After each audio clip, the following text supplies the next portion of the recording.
Brilliance Audio presents A Fight in Silence by Melanie Metzentin, translated by Deborah Rachel Langton, performed by James Anderson Foster.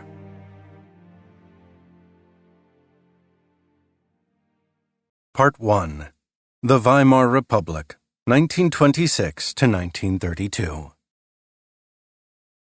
Chapter 1. Hamburg, 1926. Days like this unfailingly reminded Paula that Hamburg's university was still in its infancy and taking its first baby steps, a long way off from catching up with its older siblings, the renowned faculties of medicine for which the German Empire was famous. Her father, the distinguished psychiatrist Dr. Wilhelm Engelhardt, had repeatedly advised her to do her medical studies at the highly respected University of Göttingen, where he himself had been a student. He had emphasized over and over to her that those with the means to do so studied in Berlin, Heidelberg, or Göttingen, at a proper university hospital. But Paula loved Hamburg. This big, wealthy city which had so swiftly recovered after the war and regained its former glory. A cosmopolitan Hanseatic port with a spirit of fun. Why go any further afield when Hamburg had founded its first university just 7 years earlier? No matter that it lacked a recognized university hospital and had hastily given professorial status to a few doctors from Eppendorf General to give the appearance of having a faculty of medicine. Paula had not regretted her decision. Days like this, however, made Paula wonder if she should have followed her father's advice after all. Days when students had to queue outside the lecture halls of the impressive main building at Domtor to hear lectures by respected guest academics from well-known universities, academics who wouldn't usually find themselves in Hamburg. For weeks now, she'd been looking forward to today's evening lecture by Professor Habermann from the University of Munich on the nature of mental illness and the state of mind of sufferers. Her friend Leonie, also a doctor's daughter and medical student in her second semester, had come along with her. Dressed in the latest fashion, her hair stylishly bobbed with a few rebellious curls peeping jauntily from beneath her cloche hat, her skirt short enough to draw attention to her silk-stockinged legs, Leonie looked more the starlet than the student. An innocent observer might easily gain the impression that Leonie was using university less to develop her knowledge than as a shop window where she could assess the worth of potential husbands. But Paula knew better. The image she portrayed was Leonie's personal weapon in the battle of the sexes, because an attractive appearance could turn male students into true gentlemen. Today was a case in point, as the men had let the two girls go straight to the head of the queue while they all stood in line for the caretaker to open the doors to the lecture hall. This was one of the few benefits of being a woman, but it didn't remotely compensate for the disadvantages all the girls encountered throughout their studies. Academic staff frequently went in for ambiguous remarks and disrespectful jokes. While Paula's approach was to fight back with hard work and high achievement, Leonie simply laughed it all off as though she had no idea that the pointed remarks were aimed at her. Having seen her do this on numerous occasions, Paula eventually asked why she didn't put up more resistance. Leonie was dismissive. Weak men are scared of intelligent women, and only weaklings crack stupid jokes at the expense of others. If they choose to think I'm naive and simple-minded, what do I care? I'm here and I'm allowed to study, and that's all that matters, she said. Paula had thought about this for quite a while. Did it really make life easier, or was Leonie doing herself and other women a disservice by behaving so superficially and thus confirming all prejudices towards women students? But today, Leonie's easygoing attitude to life had paid off. The lecture hall doors opened, and they were the first in. Paula wanted to head straight down to the front, but Leonie grabbed her arm and drew her towards the middle rows. The handout said there'll be slides. We don't want to have to lean our heads back as though we're in a barber's shop, surely. Leonie bent her head right back as if trying to watch a film from the front row in the cinema, then winked conspiratorially at Paula, who giggled. She'd known Leonie a long time now, but couldn't say with any certainty whether she was genuinely interested in this lecture or more in the men attending alongside them. Whatever the case, Leonie was clearly pleased to see how fast the adjacent seats were filling up. The young gentlemen who'd let them go in first were also keen to enjoy female company, during the lecture at the very least. Conversation initially revolved around whether certain seats were free, and Leonie's gracious nod of the head in reply was embellished by her fabulous smile. To begin with, Leonie listened attentively, then she turned to Paula and whispered, "It's more like a cabinet of curiosities than an academic lecture, don't you think?" Paula nodded, but she also shushed her friend. "And so the recurring question is, what distinguishes man from beast?" The professor's voice echoed around the hall. "There are many who say it's the creative mental energy, the desire never to give up and to set ourselves major objectives. I've brought some images with such power of expression that they speak for themselves." He gestured towards the hapless lecture hall assistant, charged with the awkward task of operating the huge and ungainly projector. The picture now displayed against the wall showed a lunatic with no hair and the grin of a simpleton. Leonie gasped audibly. "Told you? Freak show, like at the fairground." Paula took no notice. As the daughter of a psychiatrist who had never concealed his work from his family, she had known people like this as a child. At first sight they could be frightening, but behind that was often a naive trust that had intrigued Paula right from the start. "Here we see a classic case of dementia praecox," the speaker went on, "a form of schizophrenia. Notice the staring eyes and the vacant smile. Many tend to speak of an empty shell, of someone mentally dead, a being devoid of all humanity." Applause came from somewhere in the hall, but faded the moment Professor Haberman looked sternly in its direction. "So, what constitutes humanity? The second image, please." The projector hummed, then displayed the next slide. This time it was a drawing of two faces which merged into one another. "Professor Wilmans of Heidelberg University Hospital has kindly made these portraits available to me," Haberman explained. "They have been collecting the work of the mentally ill for many years. Sadly, I can't show you the color original, but even this monochrome photograph gives you an impression of the power of expression inherent in this poor soul." "And proves that he's truly insane," murmured Leonie. "Nobody of sound mind paints anything like that." "It's reminiscent of surrealism," came a male's voice from the row behind them. Paula turned. In the half-light she couldn't see much, only that the man had dark hair and was clean-shaven. "Surrealism?" she asked. "A style of painting that makes everything dreamlike and unreal." "I haven't heard of it. Is that—" Before she could finish the sentence, she received a prod from Leonie. "Just look at that. Puts any theater of horrors in the shade." Paula turned back. A new picture flickered against the white wall with another male face, another smile. But this was not the classic picture of the mentally ill. The man's skull was deformed. The left half of the head looked completely normal, while there was an odd sort of dip on the right, as if the cranial bone were missing, leaving only hirsute skin to cover it. For a moment, Paula wondered whether the man had been born like this, or whether it was the result of injury. But unlike Leonie, she didn't find his appearance shocking, more something that aroused the deepest sympathy in her. "Here we have a particularly interesting case. As you can see, part of the skull, the calvaria, is missing. The few babies born like this do not usually survive the first few days of life. This person graduated from art school but then sustained a serious head injury during the war. It borders on the miraculous that the man survived. He demonstrates only minor motor deficiency, such as, for example, a discrete paralysis on the left side of his body, but this places little restriction on him. There has, however, been a sustained personality change that means he is unable to control his natural urges or live unsupervised among other people because his every physical need must be met instantly.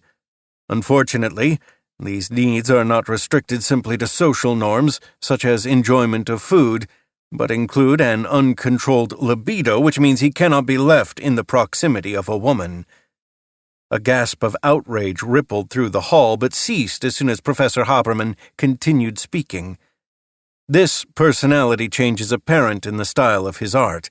Before this young man sustained his horrific injury, he had been an exceptionally gifted artist, probably destined for enormous success. I'll now show you one of his pictures, created before he sustained mental and physical damage.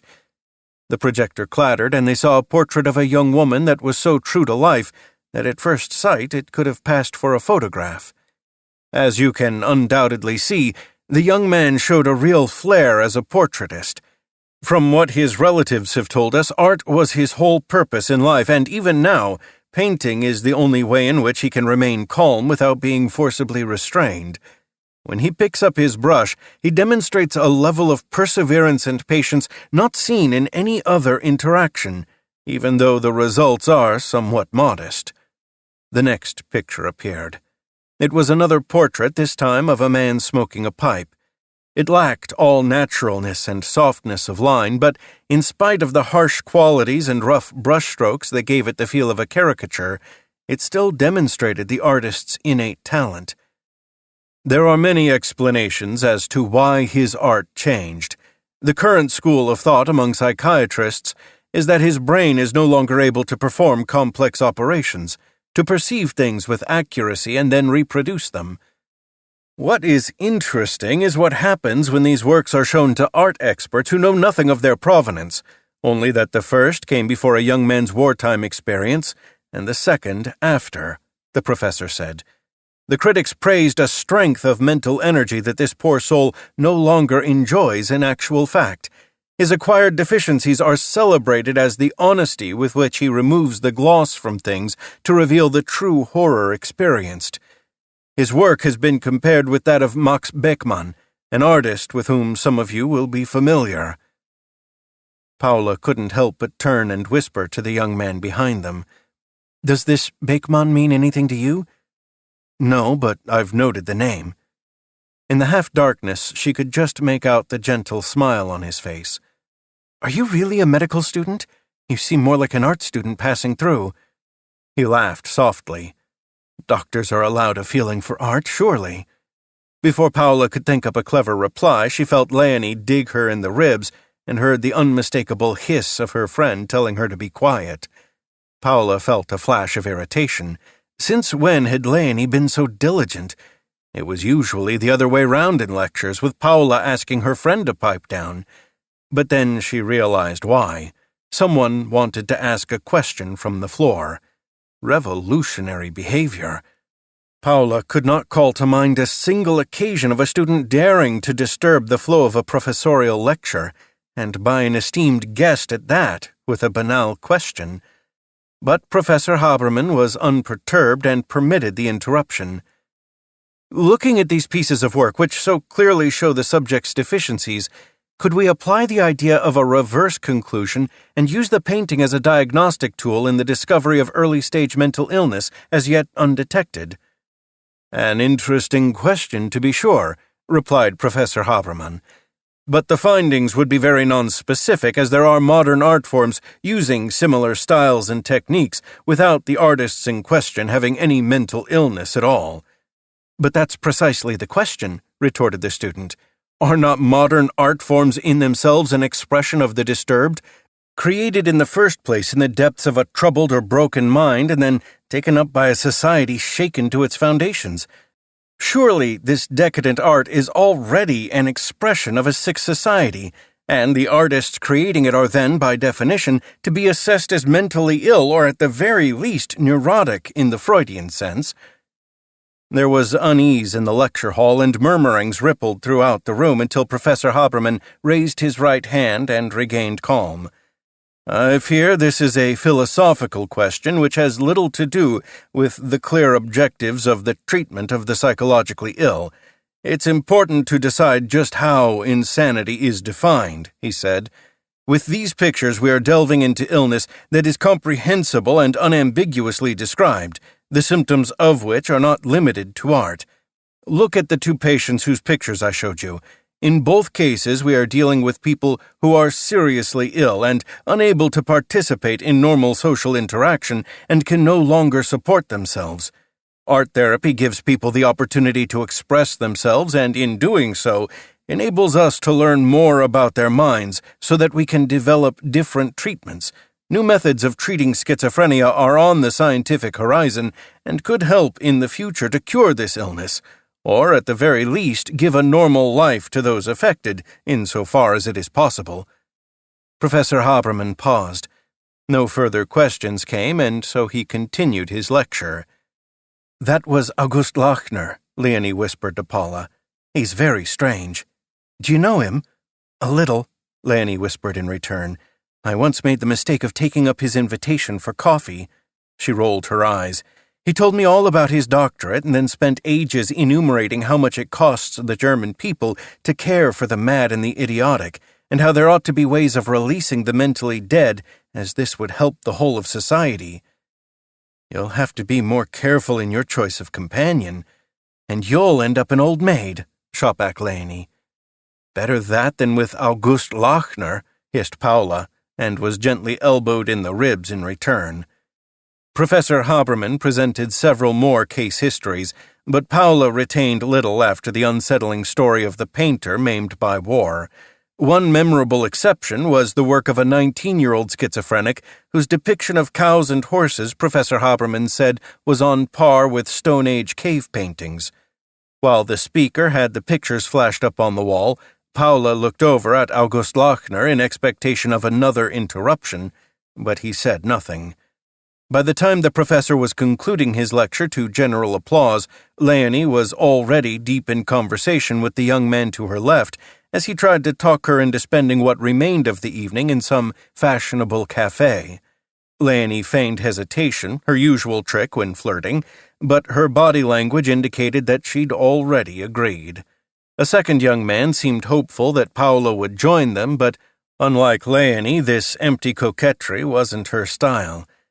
She stood up and turned to the man in the row behind them, now busily packing away his pen and lecture notes in a brown briefcase of grained leather.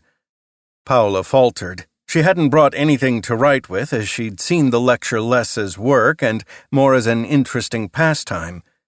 "May I ask you another question?" she said, wanting to take a closer look at him once the curtains had reopened and let in the light. "Of course." He gave her a nod of encouragement. "What would you like to know?" He had dark brown hair which, unlike with most of the men she knew, was not smeared with pomade. She liked that, but it was his eyes that intrigued her the most, their bright blue reminding her of a lake in a summer storm. "Those art movements you talked about, they don't mean much to me, although I'm often at the City Art Gallery." "Well, that's not so surprising," he said. "In the mainstream galleries, they really only have the expressionists to represent the whole of modern art, alongside the regular old masters. A while back I went to the Museum of Fine and Applied Arts, and I often looked in at the Galerie Comitaire in Hermannstrasse, even though I can't afford anything at the moment." His momentary smile softened his features, although his face remained manly. "Anyway, my name's Richard Helmer. I'm in my 7th semester." "Paula Engelhardt," she said, extending her hand. "I'm in my 2nd. "And already interested in psychology." His handshake was warm and friendly. "The burden of heredity, you might say. My father is Wilhelm Engelhardt, psychiatrist." "And that's why you aspire to this particular field?" "Could be. And you? What prompted you to come this evening? Art or psychiatry?" "Both. I'm writing my dissertation on different ways of treating mental illness and am intrigued by what people are capable of, even when others have called the value of their lives into question." His face grew serious again, and his gaze turned disdainfully towards August Lachner, who was just leaving the hall. "That interruption surprised me," said Paula, seizing the opportunity to keep the conversation going. "Art as a means of diagnosis to detect mental illness?" She shook her head. "Our colleague is a devotee of the theories of Professor Alfred Hoch of Freiberg." "I don't know the name." Before Richard could respond, Paula got a gentle push. "Paula, are you coming? Eckhart and Felix would like to treat us to coffee." "No thanks, I still have lots to do today." "Pity. Leonie said, winking at her, then left the lecture hall with both young men. Looks as though we're the last to leave, commented Richard. Yes, it looks like it, and the caretaker's keen to lock up. I'd love to continue this conversation, though. This time she smiled at him. I know you're busy, but if you could spare some time, I know a little cafe near here. An hour either way shouldn't matter, she replied, and followed him out of the lecture hall into the foyer, where they collected their coats from the cloakroom. The cafe, located a couple of streets behind the faculty building, was an incongruous little brick structure that seemed to squat crookedly behind a magnificent late 19th century villa. Every time I see this place, I feel sorry for it, said Richard. All alone among the showy villas. That's why I keep coming back here, and besides, they have very good cake. Let's hope they haven't sold out already. He fished out his pocket watch. 7:10. Touch and go. They close at 8. Coffee and stimulating conversation are enough. We don't need cake as well. Then I shan't worry about letting the side down if it's all gone. Once inside, Paula found the cafe to be far bigger than she'd expected. First came the inviting high-ceilinged interior, while at the back it was altogether smaller and more cozy. She guessed they must have knocked through to the house behind to create this size and effect. Bumps and ridges beneath the ornamental burgundy rugs indicated where the old divisions between front and back had once been. There were little round walnut tables throughout with elegantly turned wooden chairs to match, the seats upholstered in dark red velvet. The daily newspapers hung from racks around the walls. Most tables were still occupied, even though the cafe would be closing shortly. Many of the students present, some of whom Paula knew by sight, sat over their books and notes while quite a few men played chess, and a group of older ladies talked animatedly. Richard led the way to one of the few empty tables at the back, then helped Paula out of her coat and hung it on a rack along with his own. He'd only just sat down when a waitress arrived, ready to take their order. She was a pretty blonde with a pout that didn't quite go with the prim black dress and white lace apron. "We'd like 2 coffees, please," said Richard. "And do you have any cake left?" "But of course, what would you like, sponge cake or almond?" He looked at Paula. "The almond cake here is superb, I have to say." "I can't resist the idea of almond cake." They sat in silence once the waitress had gone. Paula tried to remember what they'd been talking about when they'd set off after the lecture, but before she could ask him, Richard picked up where they'd left off. "You wanted to know about Professor Hoch. A few years ago, he and the lawyer Binding published a work on the destruction of life unworthy of life." Richard's face had taken on a serious expression, similar to the one he'd directed at August Lachner. "Life unworthy of life?" asked Paula. This was a term she'd never come across. He nodded. "I read their publication. It starts with the completely understandable call to make it possible for the terminally ill or gravely injured to have a humane death in the form of a mercy killing as a Christian act towards one's fellow human beings. A high dose of morphine, for example, when nothing further can be done." He fell silent for a moment, as if something had taken him back to a somber past. Paula wondered whether he was old enough to have served in the war, but before she could find out, he was off again. While the first part makes complete sense from a humanitarian standpoint, in the second, he deals with those referred to as the mentally dead. These, according to Hoch, among others, are the type of people whose drawings we've just had the opportunity to appreciate and who have no grasp of what they're living for. He describes it as an act of mercy to kill them, and calls for new legislation making it possible for a doctor to do this within the bounds of the law, out of common humanity for the good of the people, as he puts it. Full of revulsion, he shook his head. But that's not all. Do you know who else he includes among the mentally dead? Paula was taken aback, and yet fascinated by the vehemence of his feelings on the subject.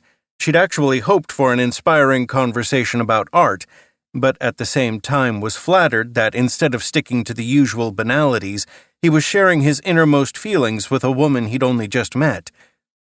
"No, but I can see you're going to tell me." He hesitated. "My apologies," he said. I did get rather worked up there, but it's something that means a lot to me. You don't need to apologize. I'm very interested. And where would we all be with no humane attitude to life? Please, do go on. Are you sure? Was that a flicker of unease in his eyes? Quite sure, or else I wouldn't have asked. Before he could reply, the waitress had brought the coffee and cake, and Richard took a sip of coffee while Paula tried her almond cake. It was excellent. So, she said to encourage him, you wanted to tell me more? He nodded, but the passion he'd just demonstrated for the subject had gone. I'm not sure it's appropriate in such a pleasant environment. Where else is there? Or do you feel it's inappropriate because subjects like this don't usually play a part in conversation when a man and a woman are sitting together in a cafe? He dropped his gaze as if caught out. Well, it might be like that with other women, he conceded, but I appreciate the chance to talk about something serious instead of wasting time on trivia. I think this is an important subject and would be so grateful if you could broaden my view on it. Really? Paula smiled. Would it help if I told you that I fobbed off my friend with an excuse so I could sit here now with you? Probably not, he admitted, and his uncertain expression turned into a smile so subtle it showed only in his eyes. When I read Hoch's publication, what shocked me in particular was his inclusion of elderly people with senility among the mentally dead, as well as people like the artist wounded on active service who Professor Haberman mentioned. That's a clear case of someone who fought for his fatherland, paid for it with his mental and physical integrity, and in return gets labeled mentally dead while someone tots up what he's costing the nation, the very same nation he was protecting when he sacrificed his health forever. It was back, that bitter look in his eyes, and Paula wondered again if he was speaking from personal experience, so she asked the question. Were you in the war? No. I was too young, and that was probably a good thing. Would you otherwise have volunteered? Absolutely not. Not many men would admit that today. Are you disappointed in me now? Paula took a sip of her coffee. Why should I be? It takes far more courage to stand by an opinion that's unpopular with broad sections of society, because you end up lumped together with the unpatriotic types. Don't tell me you mean the Social Democrats. Aren't they generally viewed as unpatriotic? Her retort was brisk only to see how he'd react. Is someone deemed as unpatriotic simply because he rejects war? Isn't it another very special form of patriotism to want peace and prosperity for the homeland, and without the need for weapons and fighting? Paula nodded. I most definitely didn't mean to insult you. I simply wanted to hear how you'd respond. And was it what you expected? It was no less than I'd expected. I was quite simply curious. Most of the graduates and students that I know are types who remain loyal to the Kaiser and mourn the good old days, and have little faith in the Republic. You're quite different. Different in a good way or shockingly different? His eyes twinkled as though he knew what she'd say. Different in a nice way, she acknowledged. I think it's refreshing that you can talk so openly on difficult subjects, even though I'm a woman. Why shouldn't I talk openly with a woman? Yes, why indeed? I've asked myself that very question over and over again. It seems to inhibit a lot of men, as though a woman needs only a pretty face, a good childbearing pelvis, and no brain. Oh, well, as a woman trained in anatomy, you can easily parry that by telling them that it's not the external dimensions of the pelvis that help in childbirth, but its inner diameter, something which is not visible from the outside. Her eyes were twinkling again, and Paula tried hard to stay serious, but finally had to laugh. You're impossible, Herr Helmer. Now, I beg you, please, call me Richard, Fräulein Engelhardt. Oh, so I'm to call you Richard, and you're sticking with Fräulein Engelhardt? I'd very much like to call you Paula, if you'll permit me to do so. I hereby grant you permission, Richard. She took another sip from her cup. And now you have to tell me why you're so different from all the other students I've met. It could be because I'm the first person in my family to have the privilege of going to university. He paused as if he were watching to see the effect his words had on her. My father's a master carpenter. He has a big wood shop in Rotenbergsort with 3 journeymen and 2 apprentices. Didn't your father want you to take over the family business? No, my older brother was supposed to do that. Supposed to? He was at Verdun. The brevity of his reply was such that Paula didn't like to ask more. The mention of Verdun reduced everyone to silence, the final resting place of countless young men, the place of nightmares, a subject not discussed in the presence of young ladies, or not in her usual circles at least. "I'm so sorry," she said gently. "So am I. He was a magnificent young man, but not cut out for war. His death affected everything." He took a deep breath. "I know that certain things can no longer be changed. We can but try to make the future better." "Is that why you're studying medicine and are so interested in psychiatry?" "Among other things." It was clear to Paula that he didn't want to talk about it, and she respected that, even though she was desperate to know what drove him on. She finished her coffee. Richard noticed her empty cup and asked if she'd like another. "If there's still time, then yes, please." She looked at the large clock on the wall as she spoke. It was 7:45. "Oh, is that the time already? I hadn't realized." "Nor had I," she said. "It was very good to talk with you on such serious and weighty issues, Richard." "Would you like to do this again, Paula?" "Very much, and I'd like to know more about the art movements you mentioned before."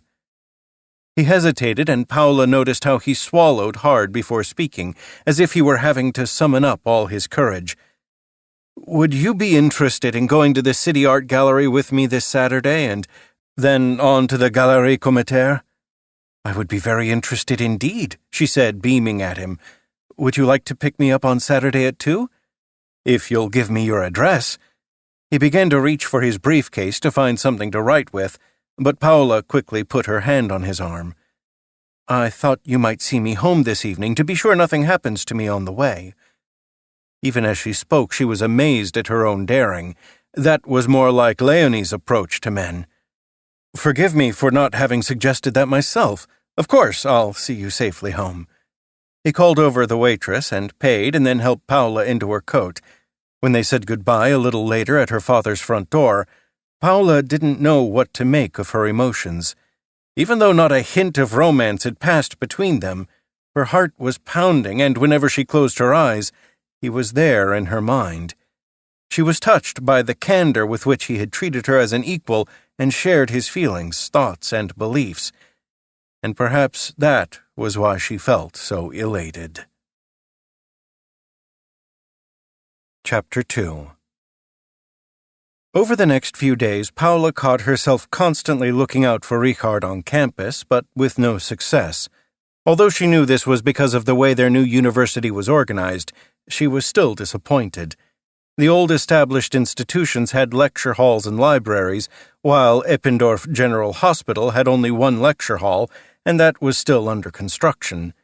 For the time being, lectures were held in the main building at Domtor. Students in later semesters spent most of their time at Eppendorf General, while those less far on in their studies went there only for anatomy presentation and dissection, and thus Paula moved largely within the confines of the main university, where lectures in natural sciences took place. "You can't get him out of your head, can you?" In a gap between lectures, she and Leonie were sitting in the cafe Richard had introduced her to. Since then, Paula had become quite a regular. She'd told Leonie it was the delicious cake and welcoming atmosphere that attracted her to the place, and was close to believing this herself, except for the fact that every time the door opened, she felt an irresistible urge to look over and see who was coming in. "Who on earth do you mean?" Paula said, doing her best to look indifferent, but she knew it was useless. Once Leonie was on the scent, there was no escape. "Hey, you know exactly who I'm talking about.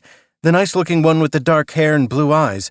The one you talked to for ages after that lecture. Did he take you out somewhere after I'd gone?"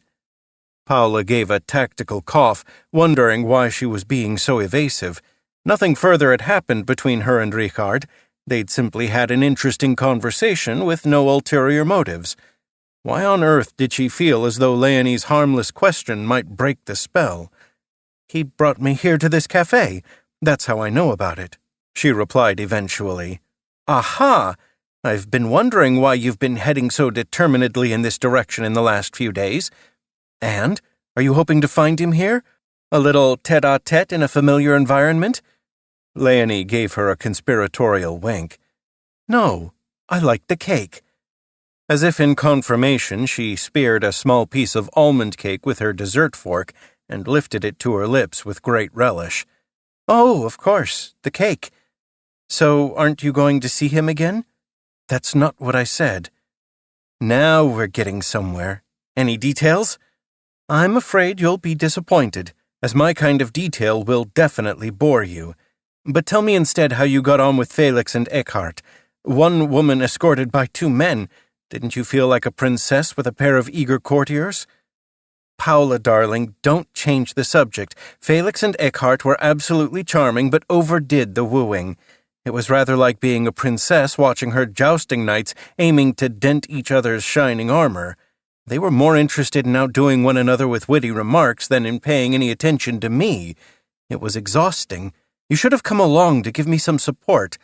But you had something more worthwhile of your own, am I right? Compared with what happened to you, then yes, you could say that. We had quite a serious discussion, and it really opened my mind." "Right, now I'm really curious. You mean that men can actually talk about something serious in female company?" "Richard can." "So it's Richard. Richard who?" "Richard Helmer." "Oh yes, I've heard about him. The remarkable Richard, the man who divides opinion." "In what way divides opinion?" "Did he tell you his father's a carpenter?" "Yes, but I don't see what that has to do with anything." "What?" Leonie cut across her. "Come off it, Paula.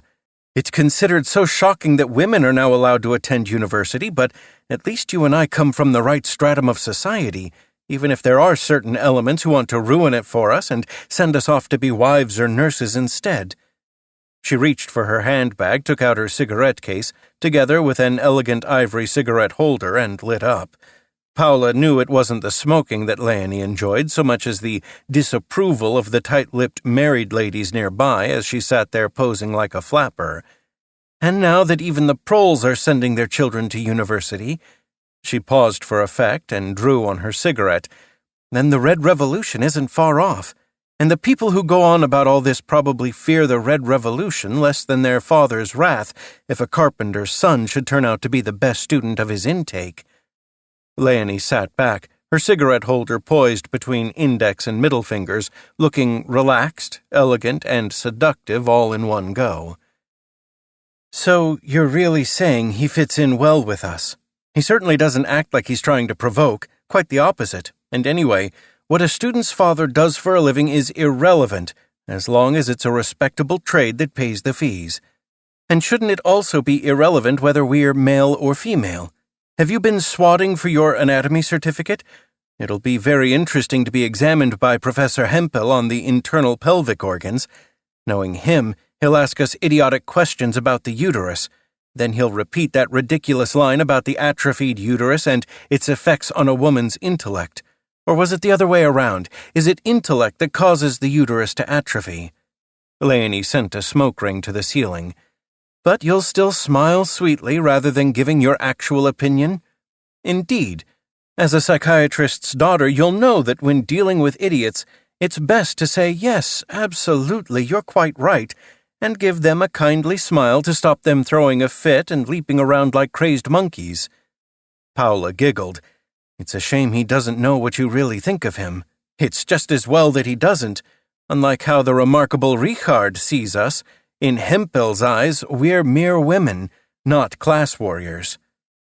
"He's the son of a respectable master carpenter, not a class warrior. His father's business seems to have weathered our period of rampant inflation well, given that he's keeping 3 lads and 2 apprentices busy in his workshop. That's something to be proud of and far from proletarian. It's a solid professional trade, no different as far as I can see to the practice of a general practitioner." As she spoke, she was also thinking of the husband of a cousin of hers, a consultant in general medicine who'd lost all his inheritance to inflation and had hanged himself in the attic. Malicious gossip had it that he'd been too broke even to afford a pistol to finish the job in style. "I realize that," said Leonie good-naturedly. She smiled.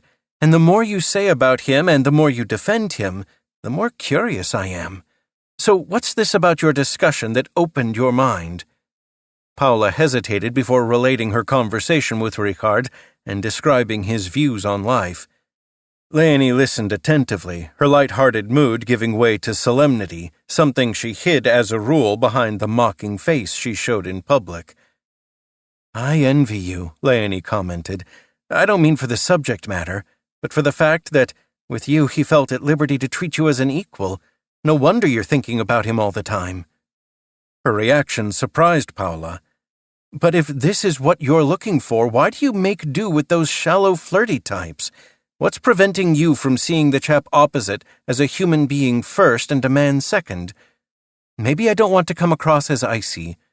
Charming. Is that why you smoke? To seem fiery?" Leonie, taken aback for a moment, burst out laughing. "Touché, my love. Now tell me, when are you seeing Richard again?" "Saturday. He's picking me up after lunch and we're going to the main city art gallery." "How very elegant. Just make sure that all the cultural chit-chat doesn't make him forget you're a woman." "I don't think he'll do that, and if he did, I'd know how to remind him." "Paula, dearest, you really are a dark horse. People whisper about me saying I'm out to catch a husband when I'm only flirting, but the truth is you'll catch one long before I do. But that won't be too difficult because I'll probably never marry." "You can't be serious." Leonie took a last puff on her cigarette. "Oh, but I am. The times we live in offer so many opportunities. We've got the vote, we're allowed to study, but the moment we marry, we're nothing, and not even allowed to work without the express agreement of the dear spouse. And because men want to hold on to their power over us, nothing will change. There's only one thing that makes us superior, and that's our brain. A saucy wink, a bit of a wiggle in all the right places, and they're panting after us like lovesick puppies, and we can get them to do whatever we want, provided they believe they still have something to conquer. For a while, it's an entertaining and harmless way of making up for all the other indignities." "Is that why you seek out men who can't compete with you? Isn't that terribly boring?" "Mostly it's amusing, and it proves again and again that I'm right. Men aren't good for much more than that. Still, I'll see how it goes with you and Richard, and then I'll either envy you for finding something quite special, or I'll pity you if it turns out to be a fantasy and all men are in fact the same. If they appreciate your femininity, they overlook your intellect, or they appreciate comradely intellect and overlook the femininity."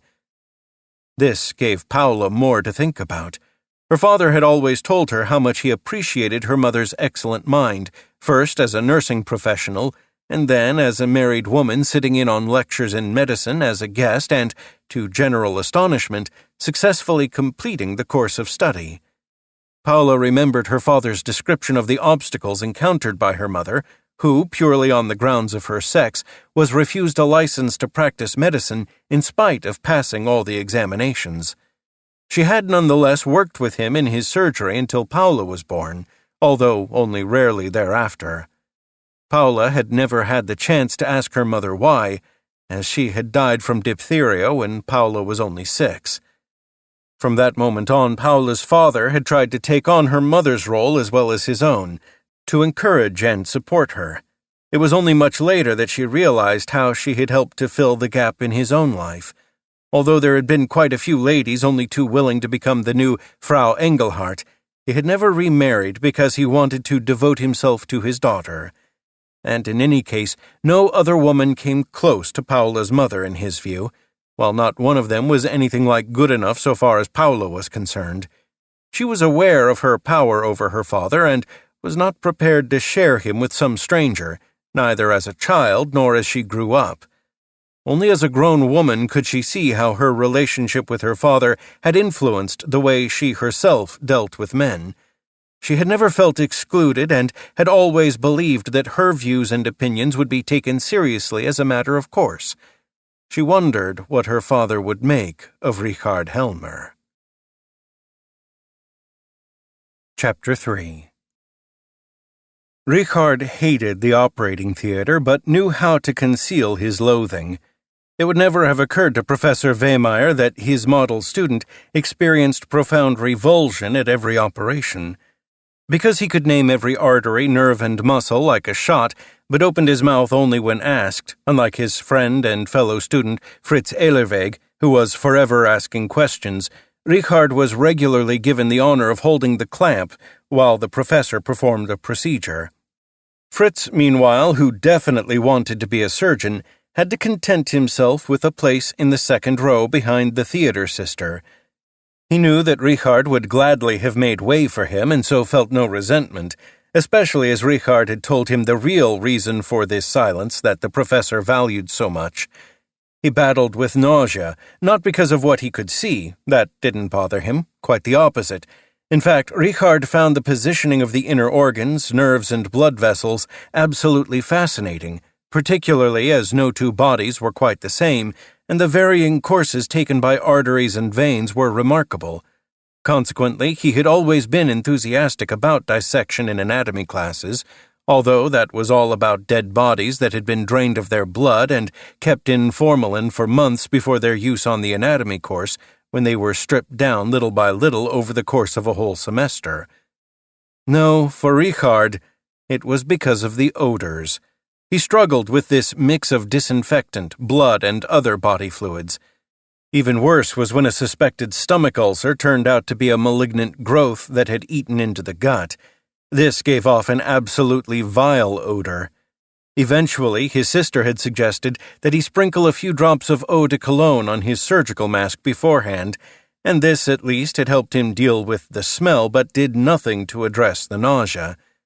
To distract himself, he would silently recite the name of every artery and nerve he could see, and as a result, when the professor asked a question, Richard generally knew the answer immediately, whereas Fritz found he was still thinking about it. Richard had tried to get Fritz to practice with him so that the role of the professor's favorite could go to his friend, but in vain. Fritz was so fascinated by the precision and practicalities involved in making the incisions that he paid far more attention to the professor's hands than to the human body in front of them. "Can I really not persuade you to devote yourself to the right part of the medical profession?" Professor Wehmeyer asked him yet again on the day Richard had correctly named the branches leading off from the truncus celiacus and the various arteries leading away from it. "You have real talent, more than most others." "Thank you, Professor." Richard kept his reply short and wondered how Professor Wehmeyer could possibly have formed this opinion, as he'd never yet used a scalpel. For sure, the professor had twice left the stitching to him, but in Richard's view, stitching was quite different from the art of surgery itself. "I gather you're preparing a dissertation on mental illness," continued the professor. "Do you really want to squander your talents by becoming a mad doctor?" "I fear you overestimate my capabilities, Professor. Anyone can hold the clamp. But it's not just anyone who can perceive beauty in the bodies placed before us and feel so immediately at ease with such a complex anatomical structure." Richard said nothing. He didn't want to go any deeper into this, particularly as the professor had only recently witnessed another student making insulting comments about Richard's family background. The professor had kindly but firmly informed the culprit that a trade is the best of foundations for a good living, and that the grandfather of the famous surgeon Professor Sauerbach had been a cobbler. "Never forget," he said, "that we're skilled craftsmen too, and it's the medical trade that we put to practical use for the good of humanity." A further question from the professor cut across Richard's recollections. "Where are you with your thesis?" he asked as he deftly tied ligatures on the adjacent blood vessels before performing a resection of the stomach. "I've completed about half of it." "That's a shame." "Sorry, sir? I meant it's a shame for me. I would have liked to make you part of my working team, but it wouldn't be right to make you an offer if you're already so far into your PhD work." He sighed. "No, sir." As with the two previous operations, Professor Wehmeyer left the stitching to Richard and once more praised his manual dexterity. Meanwhile, Fritz stood silently in the background. He remained silent long after they'd left the operating theater and got rid of their masks, gloves, and gowns. "What's wrong?" asked Richard in the changing room as he put on his outdoor shoes and tied the laces. "Are you annoyed he asked me about moving up into his team?" "Yes," Fritz admitted. "For months I've been wanting to ask him if he'd take me on as one of his PhD students, but he barely notices me and would rather promote someone who's not really interested." Richard straightened up. "Then don't go on waiting. Speak to him about it."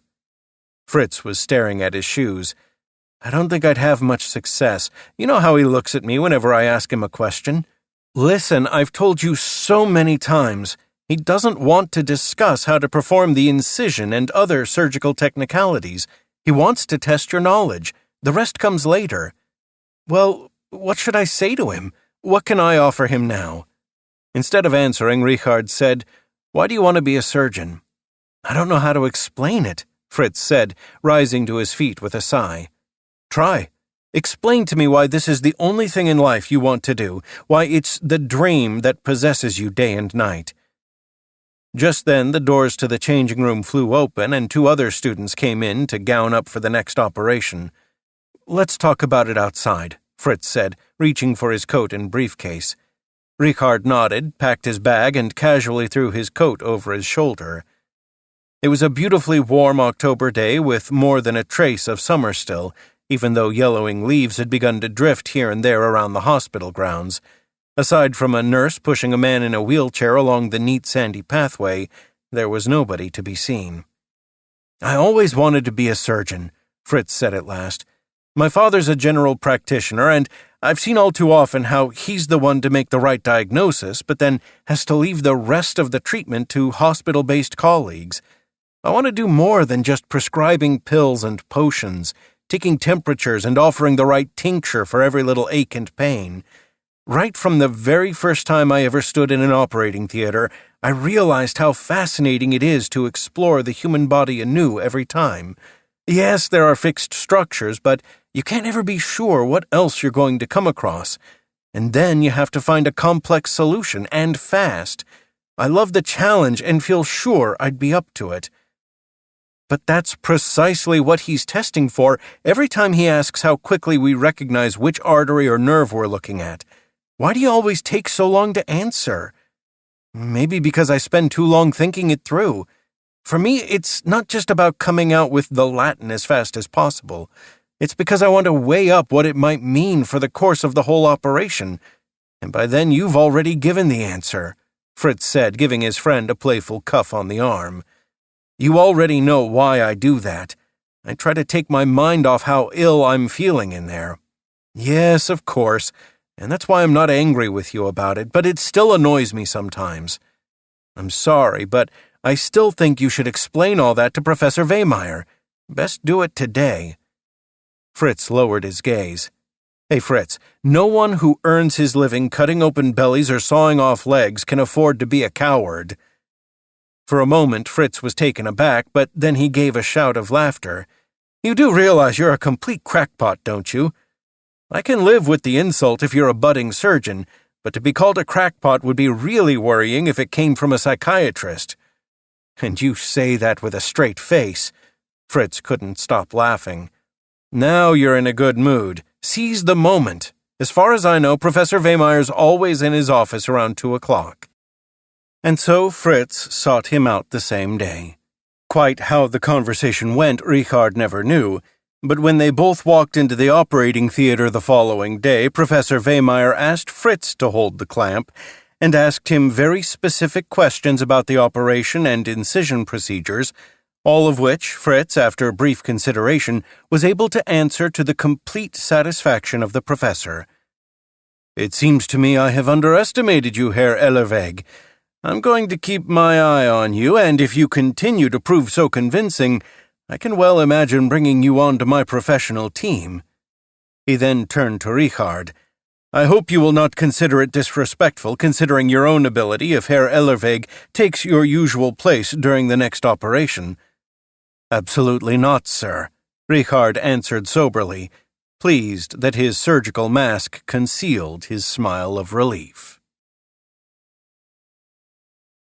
Chapter 4. All week Paula had looked forward to seeing Richard again and going to the gallery with him.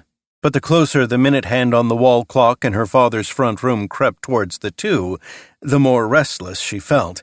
It certainly didn't help her nerves to hear their housekeeper, Frau Koch, remarking repeatedly that she welcomed seeing Paula turn her attention to nice young men rather than just studying.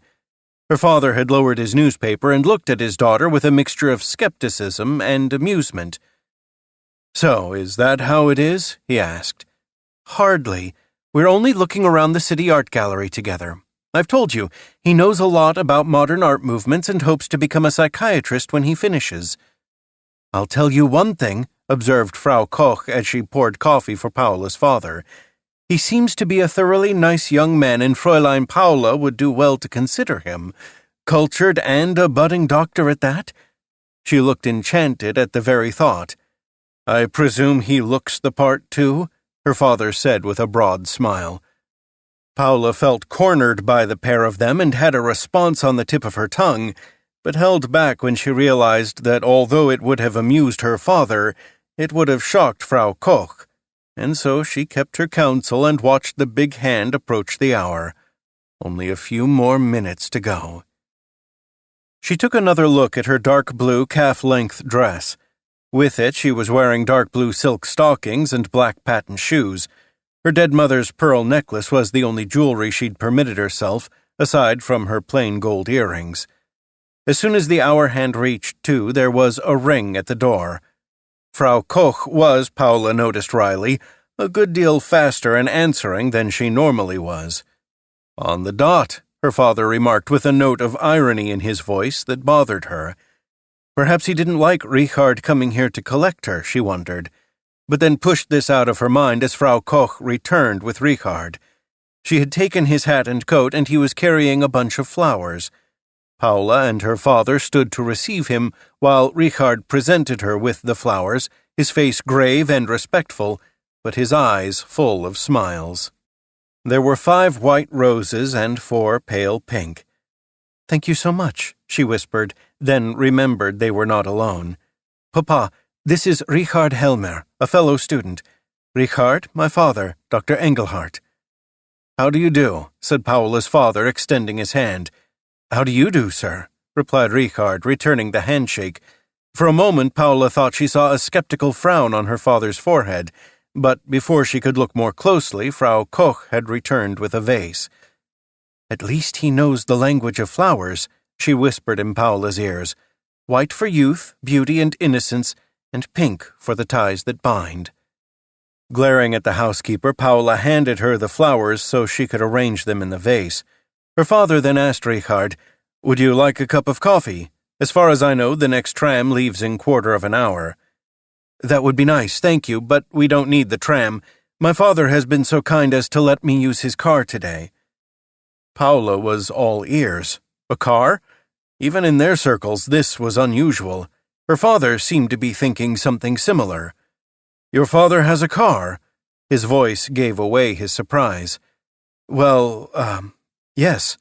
Richard gave an awkward cough. "Please do sit down," said Paula's father. Frau Koch had already brought a cup for Richard and busied herself with pouring his coffee. Richard accepted the seat offered him. Paula's father wanted to know more. "What type of car is it?" "An Opel 4PS, but it's a delivery vehicle." "A delivery vehicle? That's unusual." "Papa, I hadn't gotten around to telling you that Richard's father owns a large carpentry workshop in Rotenburgsort." "A carpentry workshop?"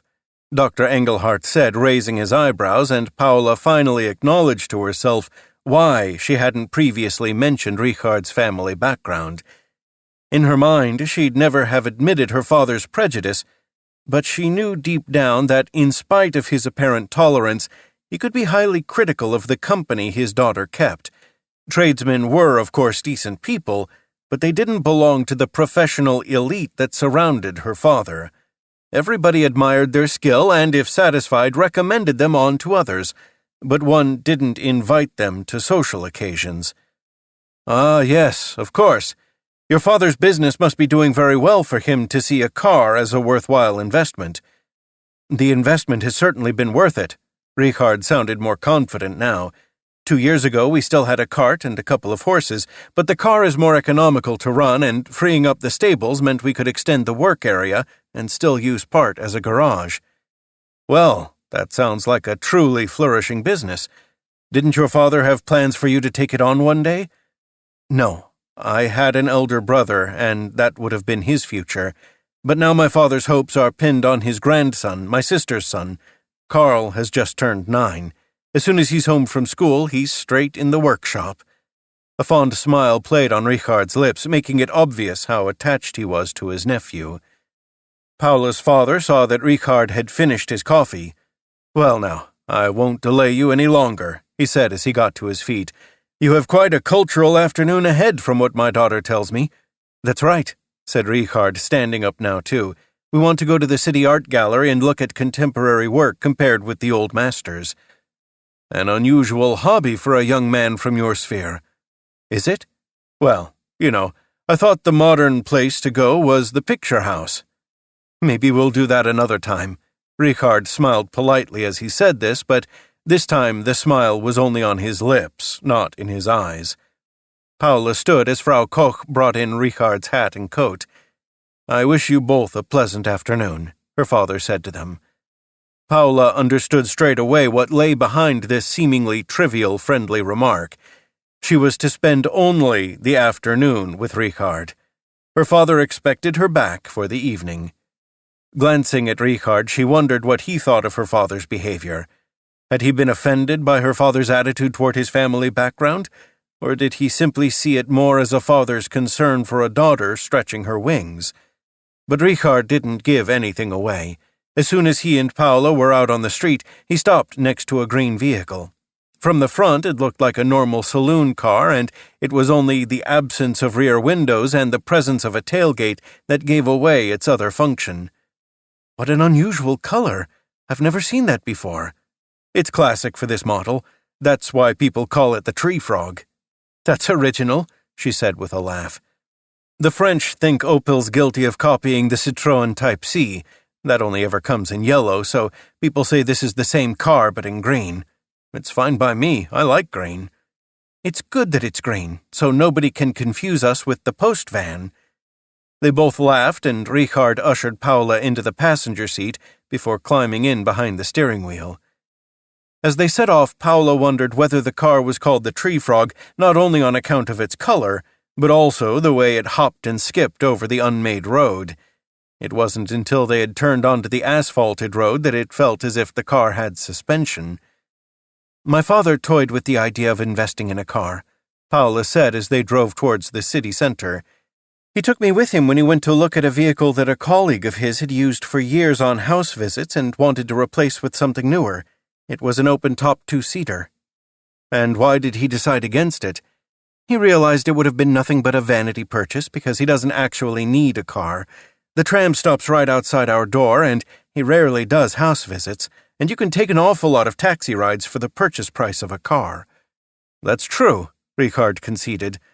"Although since Opel moved to assembly line production, their cars cost a lot less, and automobile clubs are springing up all over the place. If I were a betting man, I'd say the future belongs to the motor industry." "But it's still an exception to be picked up by a young man with a car," she said cheekily.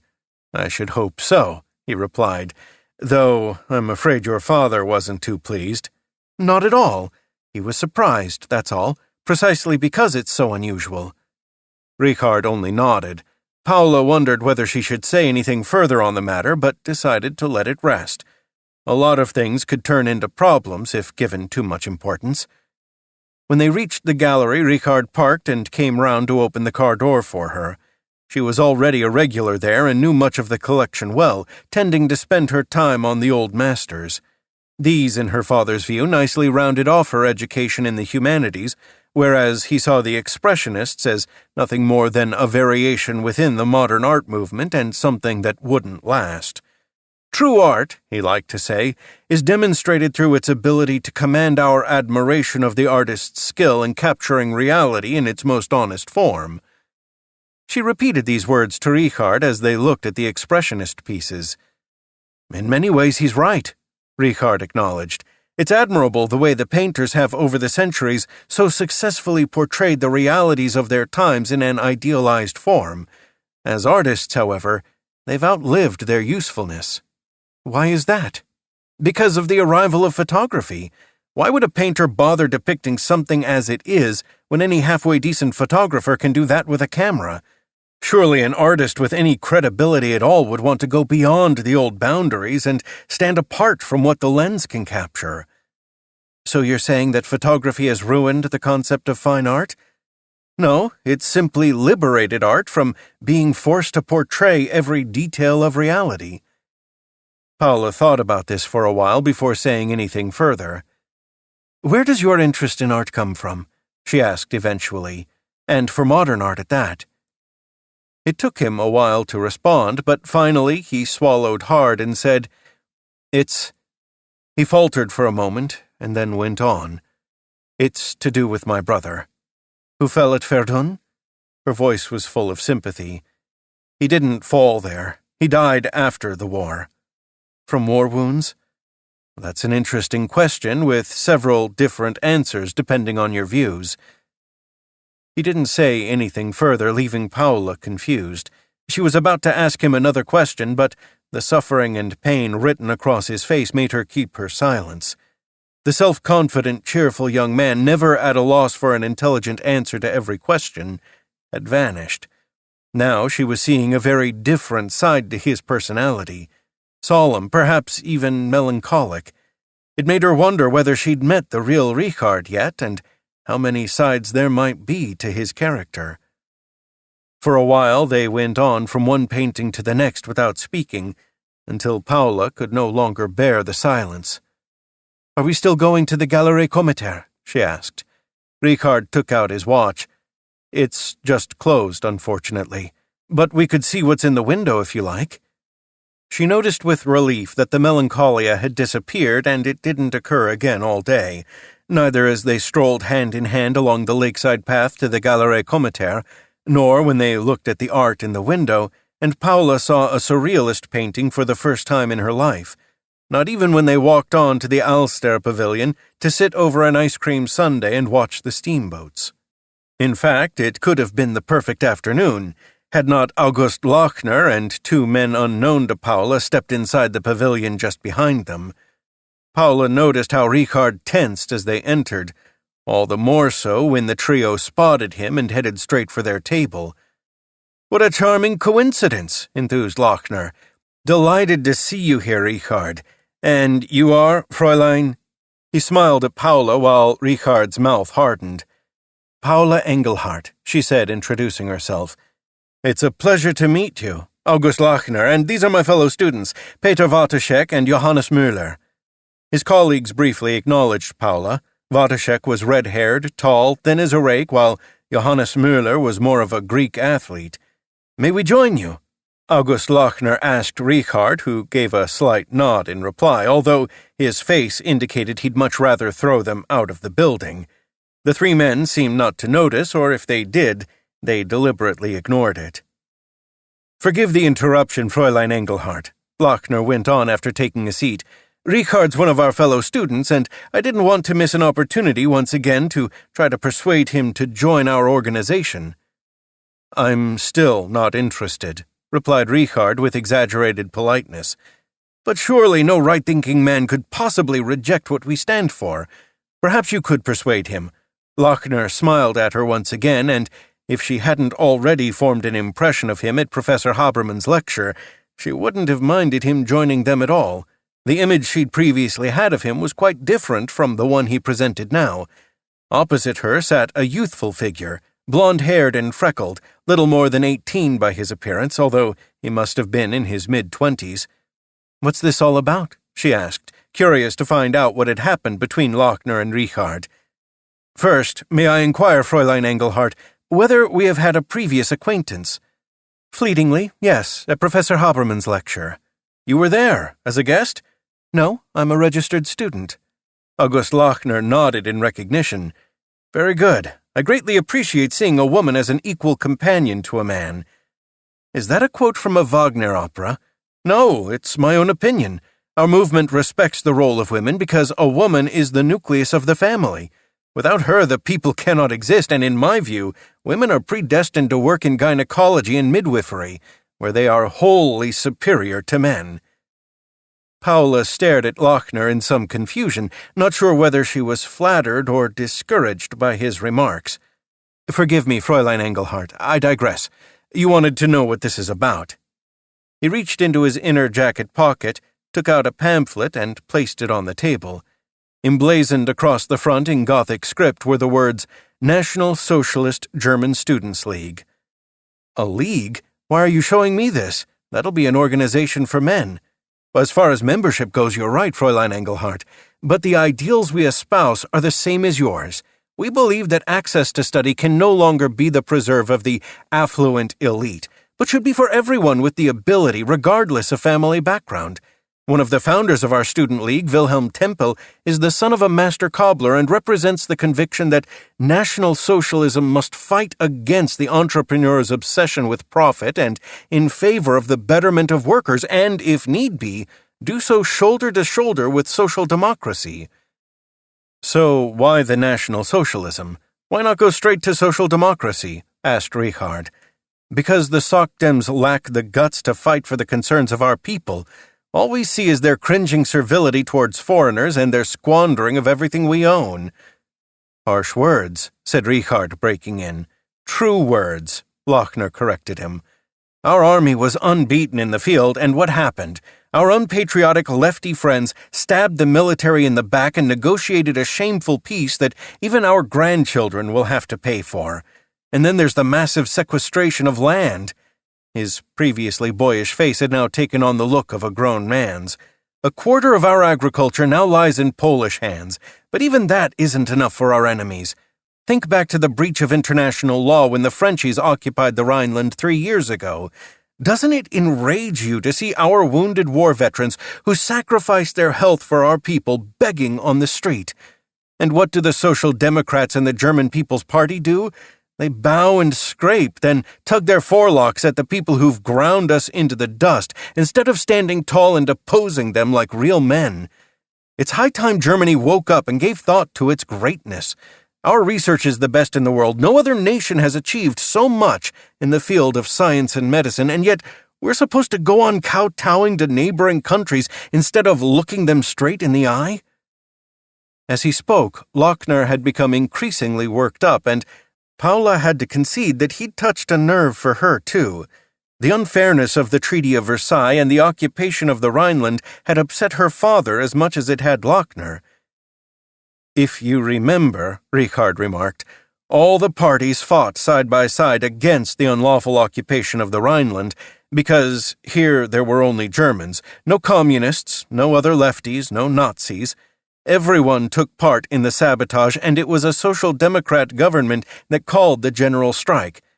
At the same time, the Minister for the Exterior, Stresemann from the German People's Party, played a crucial role in peacefully bringing about an end to this occupation and a review of the tough conditions set at Versailles. He's said to have been nominated for this year's Nobel Peace Prize." Lochner sniffed in disdain. "Nobel Peace Prize? Don't make me laugh. A mere sugar lump for a well-behaved donkey who wants to persuade us that he's fighting for the German people, while the truth is, he's prostrating himself before the occupying powers and letting them lead him by the nose, when what he should be doing is banging the table like a real statesman." "August, our opinions are so far apart, and not only on this, that there is no organization in which we could possibly stand side by side. So leave it now, please." Lochner glanced at his pair of supporters, and they both nodded almost imperceptibly. "As you wish," he said to Richard. "I fear you're failing to read the sign of the times. Social democracy has reached the end of the road and will be swept away by the same storm that'll set the German flagship back on course and help our people regain their old greatness." He stood up, and his two friends immediately did the same. Then he turned to Paula again. "Fräulein Engelhardt, may I wish you a pleasant day, and perhaps you'll think about the company you keep. National Socialism also offers opportunities for development to intelligent young women such as yourself. Good evening, Herr Lochner." Once the three men had gone, Richard screwed up the pamphlet they'd left on the table. "Would he have annoyed you so much if he shared your opinion on the mentally ill?" asked Paula. "I found some of his observations perfectly reasonable. The Treaty of Versailles and the Rhineland occupation were unjust. Our people have had to let too much go." Richard nodded slowly. "That's true, but realistically, what do we have apart from the negotiating table? We've lost the war. We have no power and have nothing more than diplomacy to keep matters in balance. And personally, I think Stresemann's doing a good job. You seem to know a lot about politics. Only what's in the papers. So, what is it that you dislike most about these new kind of socialists?" "National socialists," Richard corrected her. "They reject democracy. Everything they do is organized in accordance with the authoritarian leader principle, and this requires unconditional obedience to that leader. There are strange things going on. Apparently, the latest absurdity is that they greet each other by lifting their right arm and bawling, 'Heil Hitler!' That's their leader's name." Paula burst out laughing. "You're joking." "No, I'm absolutely serious." "That's one of the silliest things I've ever heard. I don't believe we need to waste any more time in thinking about these nutcases. No one will take them seriously." She expected Richard to nod in agreement, but he seemed remarkably worried and withdrawn, as if his thoughts had taken him far away. "Tell me something, Paula," he said at last. "What would you have thought of Lochner if you'd met him for the first time today, and not known his other views, especially as you agreed with some of his theories? Isn't it rather beguiling to hope there are simple solutions to our international and economic difficulties?" "What's the matter, Richard? Are you completely against any such ideas?" "No," he admitted, "but there are too many points where this ideology clashes with my own worldview, even if I do share a few of Lochner's opinions." Paula gazed across Alster Lake. The setting sun bathed the water and the passing pleasure boats in a red-gold light. The afternoon her father had granted her was over, but everything within her fought against letting it end too soon. Richard seemed to read her thoughts. "When does your father expect you back? Does that matter?" "It does to me. I don't want him to think badly of me." Paula let out a sigh. "Then it's time for us to be leaving." Richard gestured to the waiter for the bill. Slowly they made their way back to his car, taking time to enjoy the sun going down and the glimmer of the gas lamps bordering the Alster as they lit up one by one. "That new picture house is opening on Hohe Luftschalze next week," said Richard when they reached the car. "The Capitol. They say it has 1,200 seats. Would you please—" He hesitated, then said in a low voice, "Would you let me take you there, Paula?" This is the end of disc number 1. Please insert disc number 2. This is disc number 2. This new intimacy made her heart race. "I most definitely would." "And what would your father say?" There was that smile again, but only in his eyes, while the set of his mouth appeared quite serious. "As long as they've chosen something intellectually demanding for the premiere, he'd approve. In that case, he'll welcome their choice of Faust with Emil Jannings as Mephisto." For a moment he stood very close to her, so close that Paula wondered whether he was expecting something more from her, but then he opened the passenger door to allow her to take her seat. Although it was only 7:30 when Richard dropped her off at her front door and bid her a polite farewell, her father was already showing his impatience. "That was a very long afternoon," came his greeting. "I hope you enjoyed it." Paula took no notice of the reproach in his voice and replied with deliberately exaggerated courtesy, "Have you already eaten, Papa?" "No, I've been waiting for you. Frau Koch has finished for the day but left everything ready." "That was very thoughtful of her." "That's her job, my child." "Of course, Papa. Shall we go through to the dining room?"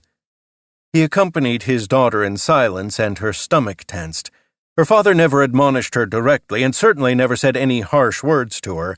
Nevertheless, he had his own special way of expressing displeasure, and it had the power to sour a beautiful memory. She wondered whether this was because she had come home after 7, or had something to do with Richard himself, or was simply that Richard was a man. Her father was never like this when she went out with Leonie, and would even give her extra money for a taxi in case they were late. She decided to confront the matter head-on, so as soon as they'd taken their seats at the table, she said, "Richard's invited me to go to the capital with him next week for the opening night." "I assume you've politely turned him down?" "No, I was delighted to accept." Her father noisily cleared his throat. "And you think he's the right sort of company for you to keep?" "He's the best student in his semester. He's polite, kind, intelligent, and his father runs a successful business that brings in more money than many general practitioners earn. What's so wrong with company like that, Papa?" "I'm not yet sure what to think," her father retorted. "I've asked Frau Koch to find out about his family." "Why don't you send in a detective instead, Papa? Who knows, maybe the family aren't carpenters at all and the workshop is a facade for counterfeiters." "Paula, you're being childish." "Yes, Papa," she said with a sigh, thinking privately that she wouldn't be the only daughter having this sort of conversation with their father, but she was wary of voicing such thoughts. At least he hadn't been able to raise any real objections against Richard, which confirmed her suspicion that this was less about Richard's background and more about the fact that he was worried Richard would come between them. Chapter 5. Richard loved his family and the chaos they generally created, but on this particular evening he was relieved he could avoid being quizzed by his sister Margit in the main living room by retreating to the converted attic room he'd lived in since becoming a student. Margit was even nosier than his mother and had waylaid him at the front door. Fortunately, Margit's youngest, Lottchen, the pet name for 18-month-old Charlotte, pushed in between them, howling over some trifle, distracting Margit sufficiently for the moment that he was able to quickly sneak past. As he hurried up the narrow wooden stairs, he could still hear the children's voices clamoring for his sister and couldn't help but smile. Since their hasty wartime wedding 10 years ago, Margit and Holger Matthiesen had had 5 children, 4 boys and then Lottchen. Richard hoped that the blessing of babies had run its course now that Margit had her longed-for daughter at last. Without the backing of the family business, Holger and Margit would never have been able to afford such a large family. Soon after their marriage, Holger had returned to the front, where he had been so badly wounded that his right lower leg had had to be amputated, which restricted the sort of work he could do in the carpentry workshop. It was because of this that Richard's father had found him jobs that did not require him to stand on his feet for too long, including taking on the bookkeeping. This had turned out to be a smart move, as Holger had quickly demonstrated a good ability with figures and a shrewd business acumen. Even 6 years earlier, he had warned against keeping too much liquidity in the accounts because of creeping inflation, and thanks to this advice and a number of sound investments, including the purchase of a large area of land used for forestry outside the city, the carpentry business had come through the bleak times relatively unscathed. This success had helped Holger come to terms with his disability because without it, he would never have turned to bookkeeping and they would certainly have fallen victim to the crippling inflation and been forced to declare insolvency along with so many other businesses. Richard and his father were of one mind on this. Holger was a godsend for the family, not only for the successful running of the business, but also for his positive outlook on life. He always made the best of every stroke of fate, even when it was hard, and never more so than after the death of Richard's brother Georg. All this was racing through Richard's mind as he stepped into his attic room and set about lighting the stove, as the nights were already turning cold. As always, he paused to look at the framed photograph on the wall near the stove. He remembered all too well the day it was taken. 12 years ago, September 1914. He'd been 13 while Georg had just turned 19 and received his marching orders. The photo showed the whole family. From the left, his father, then Georg in uniform, his face proud and happy because he had no inkling how little honor there truly lay in dying for the fatherland. Then came Richard with 17-year-old Margit to his right, and finally, on the end, Mother. Richard sighed deeply, closed the lid of the stove, and sat down at his desk to study, but he couldn't concentrate on his books. If his brother hadn't died, he probably wouldn't have studied medicine. Instead, on completing his carpentry apprenticeship straight after school, as his father had wanted, he would probably have studied history of art, as he'd always hoped. But Georg's agonizing death had made Richard determined to play a part in preventing anything like this from happening again in the future. He was astonished that his father had made no protest when he'd announced that, instead of qualifying as a master craftsman and later taking over the business, he wanted to study medicine. "I know you'll do the right thing," his father had said, giving his son a warm pat on the shoulder. "We'll find other ways of keeping the business in the family, and I'll be very proud of you. Show those smug doctors' sons the kind of material the Helmers are made of." "Solid mahogany," came Richard's swift response, making his father shout with laughter. He'd known from the very first day that he'd made the right decision. Medicine meant something to him, as did the contact with people, so it was easy to ignore his fellow students' mockery and the silly remarks about his background. He kept quiet about his own carpentry training, but lent a hand in his father's workshop when the business needed him. After registering Dr. Englehart's reaction, he was glad he'd kept this secret, even though he couldn't help being offended that he had to hide his skill at this respectable trade, as if it were some kind of flaw in his character. He wanted to be judged on all of his achievements, not just his academic background. Fortunately, Paula seemed quite different. She saw him as he was, shared his opinions, but was also able to put forward her own views and do so eloquently. He'd never met a woman he could talk with so openly, a woman with whom he had so many interests in common. On top of that, she was exceptionally pretty, with her dark blonde hair and emerald eyes. He'd met her only a week ago, but already he knew this was a woman worth courting and fighting for. That had been clear to him right from their first visit to the cafe together, when he'd seen her eyes light up and reflect his own passion as he talked of art and psychiatry. From that very first evening, he'd had to admit to himself that he'd fallen head over heels like a schoolboy. Her image had stayed in his mind, and their outing today had further strengthened his feelings. No matter how much Paula's father looked down on him, he would show Dr. Engelhart that he was worthy of his daughter in all respects. Of that he was absolutely determined. And anyway, the Helmers were fashioned from solid mahogany, and that was more noble, more enduring, and harder than any German oak. Chapter 6. For Paula, the next few days passed in a mixture of euphoria and guilt.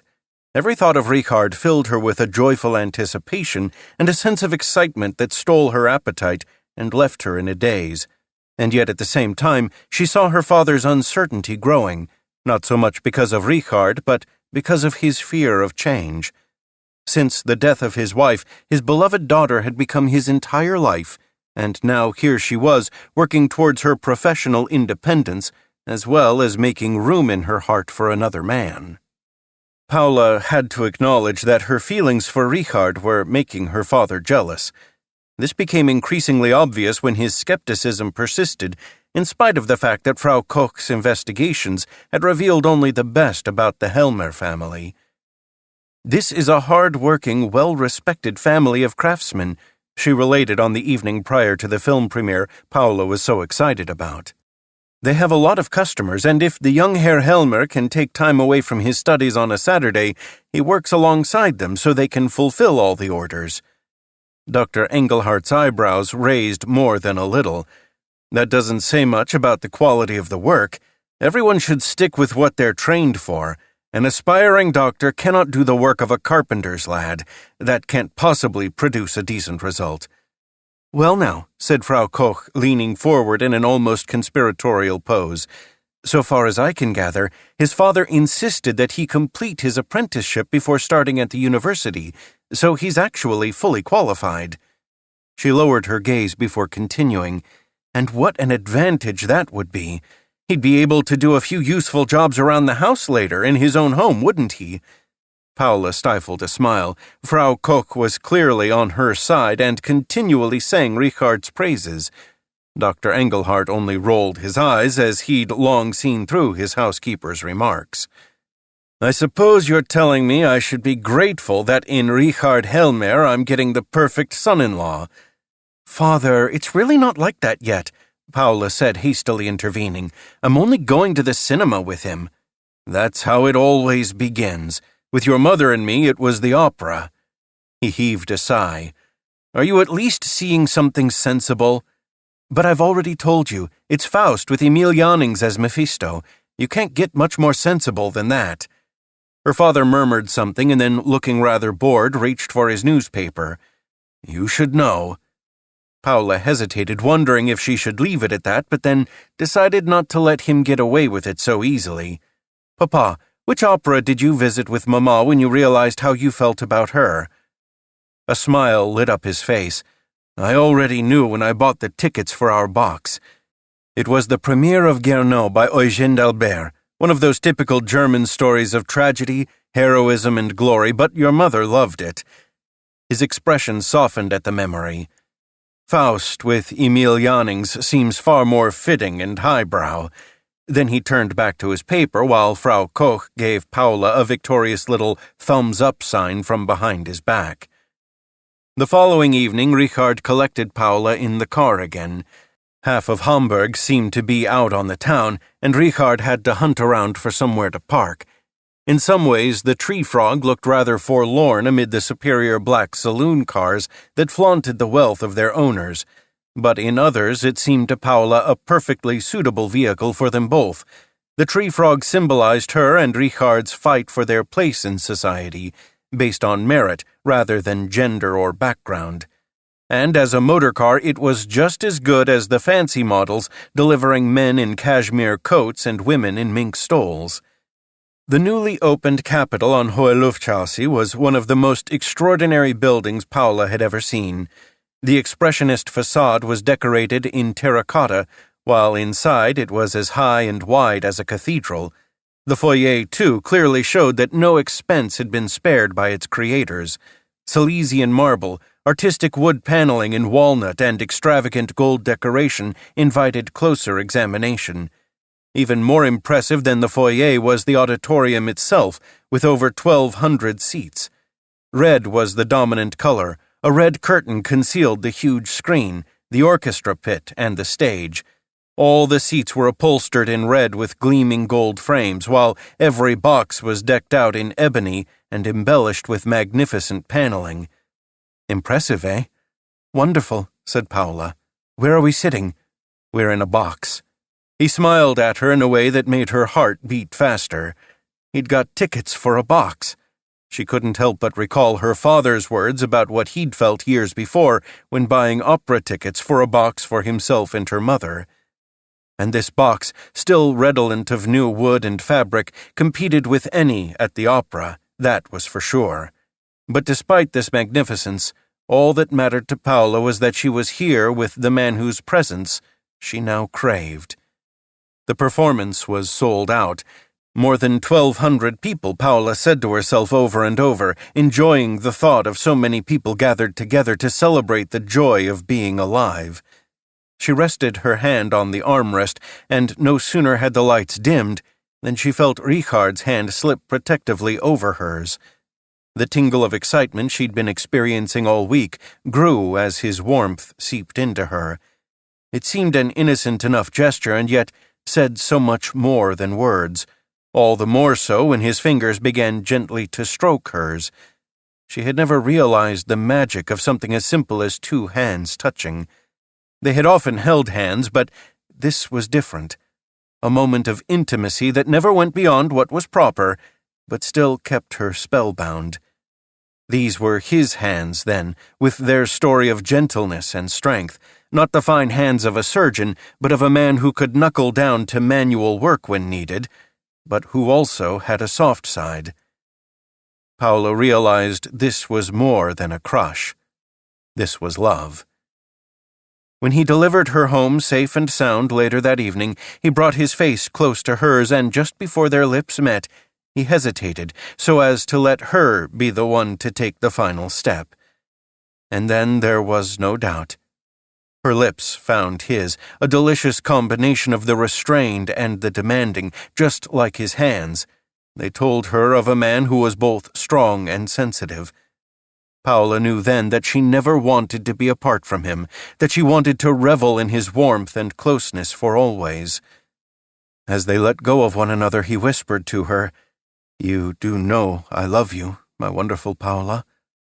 "And I love you too," she whispered back, as she started to kiss him all over again. That evening, her father lost the battle for Paula's heart once and for all. He would always be her father, but now he would have to learn to enjoy his future son-in-law and perhaps grandchildren. After all, her mother had always told her that love is the only thing that's bigger when it's shared. And on that same October evening, Paula knew that her future lay ahead, glowing and beautiful, and that, regardless of what fate may have in store, nothing in the world could change it. Chapter 7. Just as autumn yields to the onset of winter, so Dr. Engelhardt had no choice but to submit to the inevitability of sharing the love of his dearest daughter with Richard Helmer. Paternal jealousy and paternal love battled it out until love prevailed, and Dr. Engelhardt started to see Richard through Paula's eyes. He was baffled by the ease with which he eventually slipped into this, but it was because he saw so much of himself in the young man, and also noticed many characteristics that he admired. Everything that had once filled him with doubt now came across as evidence of Richard's determination. Paula was sure that Frau Koch had played quite a role in this, as their housekeeper had an inimitable talent for highlighting Richard's strengths in her various anecdotes. In addition to all this was Richard's unconditional support for Paula's medical studies. Whenever they were together, they shared not only a growing romance, but also a mutual passion for their subject, and Paula gained a lot from Richard being 5 semesters ahead of her. She found she had nothing to fear in viva examinations, even when faced repeatedly with the ingrained disrespect of most senior academics, all of whom were men. A case in point was the final anatomy examination with Professor Hempel, a man who made no secret of his view that women should be allowed entry to the medical profession only as nurses or midwives. With a self-satisfied leer, he questioned Paula on the function of erectile tissue in male genitalia. Paula gave anatomically accurate answers without appearing remotely flustered. "You have very good knowledge in this matter," Professor Hempel had to concede. "I assume you have already carried out extensive research, as is now to be expected of a women's movement that no longer stands by morality and decency." "I'm sorry, I don't understand what you're suggesting. Could you perhaps clarify further?" She looked him straight in the eye, as she'd practiced with Richard after telling him about the professor's ambiguous remarks during previous examinations. "Just go all shy and quiet like a little fawn," Richard had advised her, "and look him innocently in the eye, exactly how you've done with me. Then I'd lay good money on him being properly embarrassed." "Oh, Lordy, I can't do that," she'd replied. "I'm not Leonie after all. I'd rather flash him a fierce look like a cat." "Yes, you can. Come on, show me your inner fawn." And so something they'd once laughed over was now put to serious use. This fawn was determined. Professor Hempel had to content himself with a muttered, "Typical woman," at the end of the session. When she recounted this to Leonie, her friend sighed with envy. "You really have the most incredible luck. The extraordinary Richard is more than a dream. He's the perfect combination of good friend and good man. Now, tell me, has he got a brother you could introduce me to?" She tilted her head and gave a saucy wink. Paula knew she was only teasing, but felt a pang of emotion. For the first time since their art gallery trip, she recalled that Richard had once had an older brother he'd loved very much, and whose death he never talked about. She recalled the invisible shell that had enveloped him as soon as the conversation had turned to his brother. "His brother's dead. He was at Verdun," was all she said. "Oh, I'm so sorry." There was real empathy in Leonie's voice, and they never discussed the matter again. The moment Verdun was mentioned, Richard's dead brother seemed to fade from conversation and memory. Paula remembered what Richard had told her about how he hadn't died at Verdun, but later on. What he really meant by this, she still didn't know. In December, Richard's father invited Paula and her father to the Helmer family's Christmas dinner. After they'd all enjoyed a thoroughly festive meal, the family settled around the Christmas tree in the main living room and happily exchanged news and stories, while Richard and Paula seized the opportunity for a little time alone together.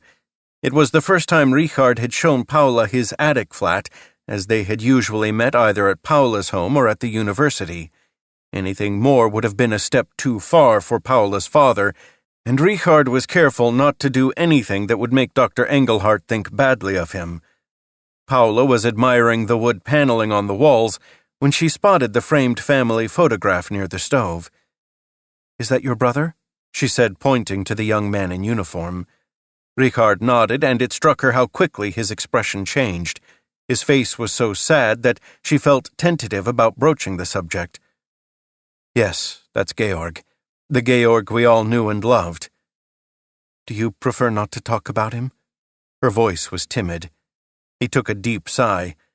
"The memory is too painful." "You don't have to tell me if it hurts too much." "I know." He sat on his bed and gestured for her to sit next to him. He held her hands tenderly between his. "It's time I told you about Georg, seeing as our getting to know one another owes something to his tragic end." Questions flooded into Paula's mind, but she stayed quiet and waited. "You already know he was at Verdun. It must have been sheer hell, blood and death everywhere, shelling all day, gas attacks, muddy trenches. I can hardly bear to think of it. Many men came home crippled. My brother-in-law Holger, for one. But it was worse with Georg. Physically he was unscathed, but he had shell shock." Richard paused. "You know what that means, don't you?" Paula nodded. Her father had treated some of these cases, the easier ones that could still be helped. But there were others, men who had no control over their bodies, who constantly had outbreaks of the shakes, who couldn't hold a weapon, who were inwardly destroyed, the war still raging inside them with no one providing any support. Men whose suffering and desperation were not recognized and resulted only in their being branded cowards and shirkers. The more severe their shell shock, the more brutal the treatment methods that were supposed to return them to fighting strength. Georg was one of those who could barely react when spoken to. First, he was sent to an army field hospital, but they couldn't do anything for him there. Then he came home. We felt desperate when we saw the trembling, lifeless shell he had become. He didn't speak at all, not even to me. He refused all food and lost so much weight that he was nothing more than skin and bone. We tried for 3 months, but nothing worked. Absolutely nothing. And then... Here he swallowed hard. We made the worst possible mistake, because we knew no better. What's that saying? The road to hell is paved with good intentions? That's what happened in our case. The corner of Richard's mouth was working as he struggled to maintain his composure. She said nothing, just gently squeezed his warm hands. We took him to a regional psychiatric institution which supposedly specialized in the treatment of shell shock. They subjected him to treatment that was nothing short of torture. Then on top of that, they tried something with a combination of insulin and electric shock therapy. That's how he died.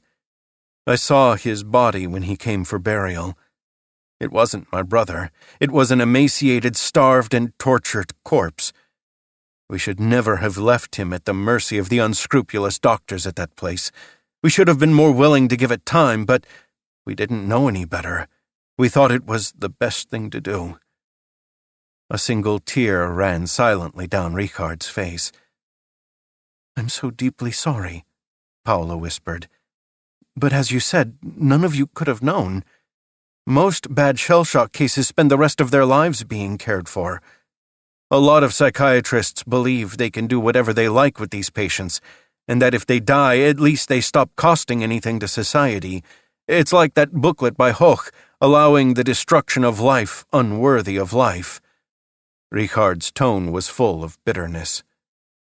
"And so this is why you want to be a psychiatrist, because you want to make a better job of it."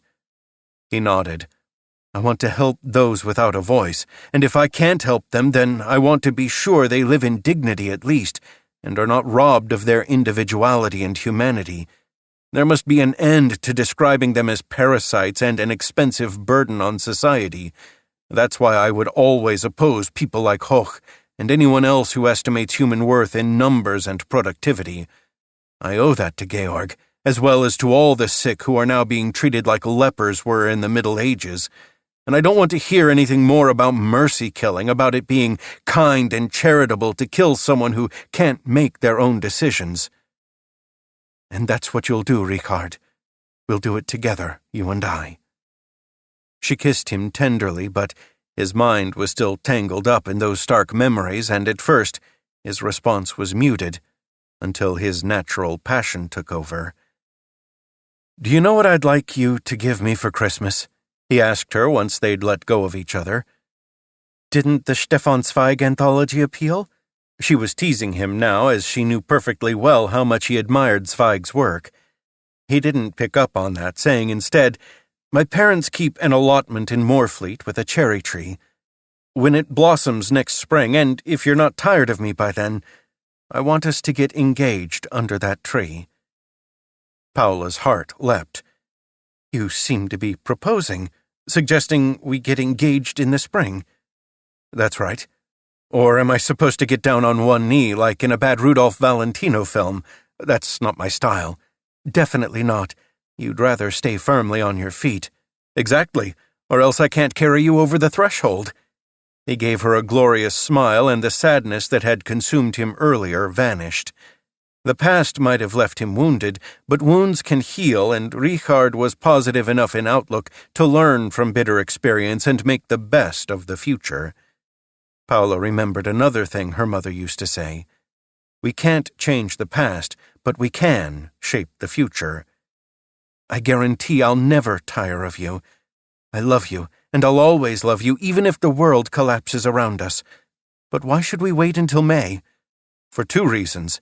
First of all, we don't want to rush things with your father, and second, what could be more perfect than an engagement party among the cherry blossom, with the first breath of spring brushing your cheek?" His gentle caress down the length of her back made her shiver with pleasure. "That does sound pretty enticing," Paula whispered. A knock at the door broke the spell. It was Margit. "I was just wondering where you'd both got to." "Are you playing chaperone, big sister? There's really no need," Richard said with a wink. "I realize that. There's cake, but if you don't want any, Lottchen will be delighted if I tell her she can have Uncle Richard's slice as well." "Absolutely not. That's exactly what Lottchen's after. Keep her away from my cake. We'll be down directly." Margit laughed and went back downstairs. "My mother's Christmas cake is absolutely not to be missed," Richard said to Paula. "The only thing finer will be our engagement cake in May." Paula laughed, feeling protected and secure in a way she hadn't for a very long time. Chapter 8. It was the 21st of May, 1927, and chilly for the time of year, but dry at least. In the late afternoon, rays of sunshine managed to break through the gray skies and gave a hint of summer so that the preparations for the party could be made outdoors. The big cherry tree was in full bloom, exactly as Richard had hoped, and stood protectively over the long table adorned with a spotless white cloth, now covered with a host of delicious treats, lovingly baked by his mother, sister, and Frau Koch. There were all sorts of fruit tarts and cakes, including a seasonal version of Richard's favorite Christmas cake, as well as almond cake, strawberry flan, apple cake, and a huge cream gâteau, all worthy of a wedding feast. Placed between the cakes were plates of home-baked biscuits, the biggest temptation for Margit's brood of youngsters who were already purloining goodies from the table to nibble before the party started. "The devil take you, you bunch of rascals!" Margit called out as the 4 lads and little Lottchen launched yet another rearguard attack on the table. "You'll all feel my hairbrush across the seat of your shorts in a minute." "Why so angry, sister dear?" Richard said, smiling across at Margit as he and Paula stood side by side to greet the other guests. He looked very handsome in his dark blue suit, plain white shirt, and tie. Paula's short-sleeved summer dress was pale blue, showed off a little more leg than usual, and complemented her dark blonde hair, which was drawn back at the temples and fell loose over her shoulders. It had been well worth the 2 hours Leonie had spent taming and styling her friend's unruly locks with curling tongs. Little hooligans? Margit was at her wits' end. What do I do with them? Too late to ask that now, replied Richard. If you'd consulted me a few years back, I'd have given you some timely tips on birth control. She glared at him. Shall I go after you with the hairbrush too? Well, I'm not exactly dressed in shorts, retorted Richard, looking at his suit trousers with a mischievous grin. No point in shooting the messenger. That's simply what it's like when you have 5 children. You're such an idiot. You should be grateful that Paula is willing to waste her life on someone like you. I am, believe me, he said, smiling fondly at Paula, who returned the smile with absolute certainty in her eyes. But we certainly won't be having 5 children. Here's Fritz. Leonie was calling from the garden gate where she'd been talking to Paula's father and his friend Dr. Stamm, the most senior consultant at the Children's Hospital in Rotenburgsort. Paula and Richard turned to welcome their new arrival. You're cutting it fine, Richard said in greeting to his closest friend. In what way? The feast hasn't even begun yet, and where's the band I was promised? The musicians will be here after the coffee and cake, but if my sister doesn't watch out, the table will have been laid bare long before anyone sits down. He glanced at his 10-year-old nephew Karl, who, together with 8-year-old Jürgen and with no regard to their mother's threats, was instructing Lottchen on how to distract their mother while the next raid was carried out. Hard-working Fritz looks as though he lingered a little too long in the operating theater. Am I right? Said Leonie, twinkling playfully at Richard's friend. Getting promoted to surgery takes up your time, eh? Ah, Leonie Herstal, infallible prophetess and the sharpest tongue in the faculty, a feature belied by her pleasant exterior, Fritz said with a grin. What actually happened is that we had a bad accident to deal with, and Professor Wehmeyer permitted me to assist with the operation. A manual worker fell off some scaffolding earlier on today and suffered broken bones as well as damage to a number of internal organs. Leonie interrupted him in mid-flow. Thanks, but you can spare us the gory details. We are looking forward to lots of cake and speeches from 2 happy fathers whose offspring are getting engaged, even though I can't for the life of me understand what's supposed to be so desirable about a marriage on the horizon. That's most commendable of you, Leonie, commented Fritz. What do you mean by that? She said with a puzzled frown. That you want to spare the male population the prospect of being tied to you for all eternity and suffering the torment of your moods. Oh, charming. I mean it. His grin grew broader. Richard, why do you spend any time with this man? Asked Leonie. He's not a bit like you. I like honest men. Oh, I see. And so I'm a beast with moods, am I? That's not what I said, Fritz shot back, although you are, of course, a lady with moods. That sounds about right, so you may sit near me today. May I or must I? That's for you to decide. With a knowing smile, Leonie went off to mingle with the other guests. Fritz gave a little cough. Just watch yourself there, observed Richard. You could still end up as the man on the receiving end of her moods. Thanks for the tip, but don't worry. I can look after myself, Fritz said, clapping Richard on the shoulder and then vanishing among the assembled company. What do you think? Said Paula. Another engagement on the horizon? Leonie and Fritz, do you mean? No, never. They're too similar, and that's why they're always niggling. Anyway, I know Fritz has got an eye on a nurse, Dorothea, and she seems to have both her pretty eyes on him. Why didn't he bring her along, then? Too soon, otherwise I'd have suggested it. He smiled adoringly at Paula and kissed her lightly on the cheek. Once the final guest had arrived, the festive table was officially declared open. The sun had brightened the sky, and the rich aroma of coffee and cocoa, the latter a treat for the children, now mingled with the sweet scent of cherry blossom. Richard's father opened the formalities. We're gathered here today to celebrate the engagement of my son, Richard, to the charming Paula Engelhardt. It is always a very special occasion when the finest from 2 families unite, by which I mean, of course, their children. And so we celebrate Richard and Paula's commitment to marry as soon as Richard graduates. to set up a home together and raise a family. He paused. You all know me. I'm not much of a talker, more of a doer and a man with a love of good baking, so without further ado, I'll hand over to Paula's father, Dr. Engelhardt, so that everyone else with a sweet tooth, and I know that includes my grandchildren, won't have to wait too much longer for this wonderful spread. Everyone laughed and applauded. Thank you, Hans Kurt, said Paula's father. I've thought a great deal about what I could say today, have written a few words and then rewritten them, as I want them to mean something to you all. But what more can I possibly add to what Hans Kurt has already said? He summed it up to perfection, and so I'll keep it brief.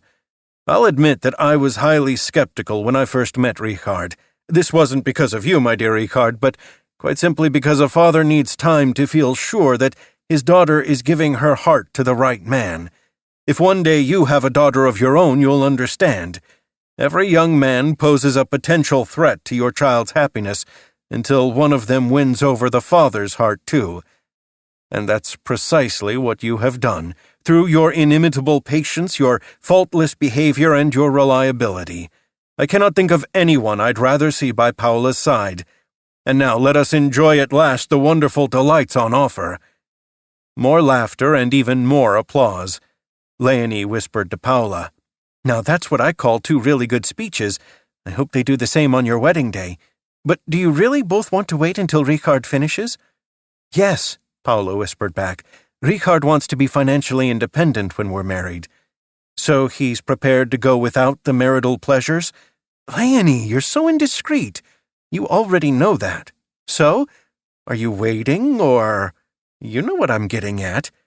Would you prefer a slice of the cream gâteau or the strawberry flan? I can also really recommend the almond cake, and I know you love Frau Koch's apple cake. Leonie rolled her eyes. You're being evasive. Do have the cream gâteau, Leonie. It's a dream. Okay, so I take it that no answer is the answer, then. Paula smiled. The promised band turned up a little later, and as the allotment garden was now too small, they spread onto the pathway as well. First came the standard dances, especially the waltzes so beloved by all age groups. Then, during the break, Paula spotted Leonie whispering with the musicians before tapping a silver spoon against some crockery to get everyone's attention. In my family, we have a wonderful dance for engagements and weddings, she announced. It's a round dance for everyone to take part in, and so it's a way of sharing our joy. I've just asked the band, and they know the piece. It's called Hava Nagila. Who's done it before? Several couples on Dr. Engelhardt's side indicated that they knew it. Paula noted that they were all her father's Jewish friends. Good. We'll show you, said Leonie, asking everyone who knew the dance to join her in a little demonstration of the steps. The music's slow at first, then gets faster and faster, but don't worry, it's great fun. Leonie reassured them after the demonstration. So now we have to line up man, woman, alternating and holding hands. Richard was laughing with delight, but Paula noticed that Fritz only sighed. What's wrong? Don't you like dances like that? I've got 2 left feet, and it could all go horribly wrong. Yes, there's no doubt you're about to ruin everything and take us all with you, remarked Richard dryly. You'll slip and we'll all go down like dominoes, but it'll be highly entertaining at least. Never mind. Leonie was back with them again. Come on, Paula. Let's look after this man with peculiar feet. Richard, can't you save me from this? Fritz implored him. Don't you need someone to watch over the cake? Make sure it doesn't go stale or something? Be a man, Fritz.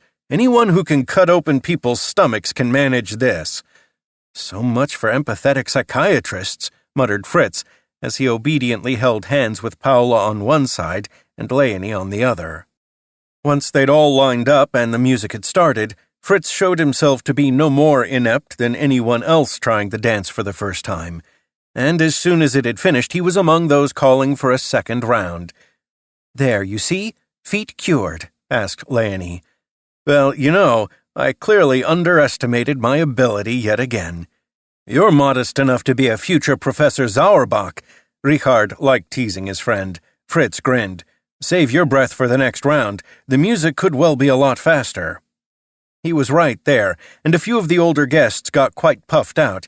But before the next dance round had ended, angry voices in the main street reached them, so loud they carried from beyond the little railway line. The band stopped playing, and all the guests listened hard to what was happening up on the embankment. It sounded like a brawl between two rival groups. "It's those Nazis against the communists again," Paula heard Richard's father, Hans Kurtz, say. "It happens here more often now. People call that part of the allotment gardens Little Moscow, and the Nazis can't help but come over all the time in their joke of a uniform to strut around and cause trouble. And if there's a decent fight to be had, the communists don't need asking twice," remarked Richard. "With so many idiots around, psychiatry has a golden future." "I fear it's surgery we need here first," said Fritz. 3 young men in work overalls had just broken away from the melee, carrying a 4th man to safety. He was bleeding from the head. "We could do with some first aid," one of them called out. "They've beaten him half to death." "Bring him here," commanded Fritz. "I'll take a look at him." The 3 did as they were told and placed their comrade carefully on the grass. "Is there a telephone anywhere around here?" asked Fritz. "We need the police." "The bar at the station has a telephone," replied Margit. "I'll go. It's better they don't see any of you men up there. I reckon they'll leave a woman in peace." Meanwhile, Richard's mother had brought over a pile of white serviettes for Fritz to bind the wounds with. "Really sorry we've disturbed your party," one of the young men said apologetically. "But we couldn't let that shower of brown shirts go parading around like that without doing something. You've got to show them who's boss." Nobody spoke. Paula watched Fritz tending to the wound with a makeshift bandage as the injured man slowly came to. "He doesn't look too bad," concluded Fritz as he finished the job. "There's probably no concussion, but he ought to go home and get to bed and let his own doctor take a look at it."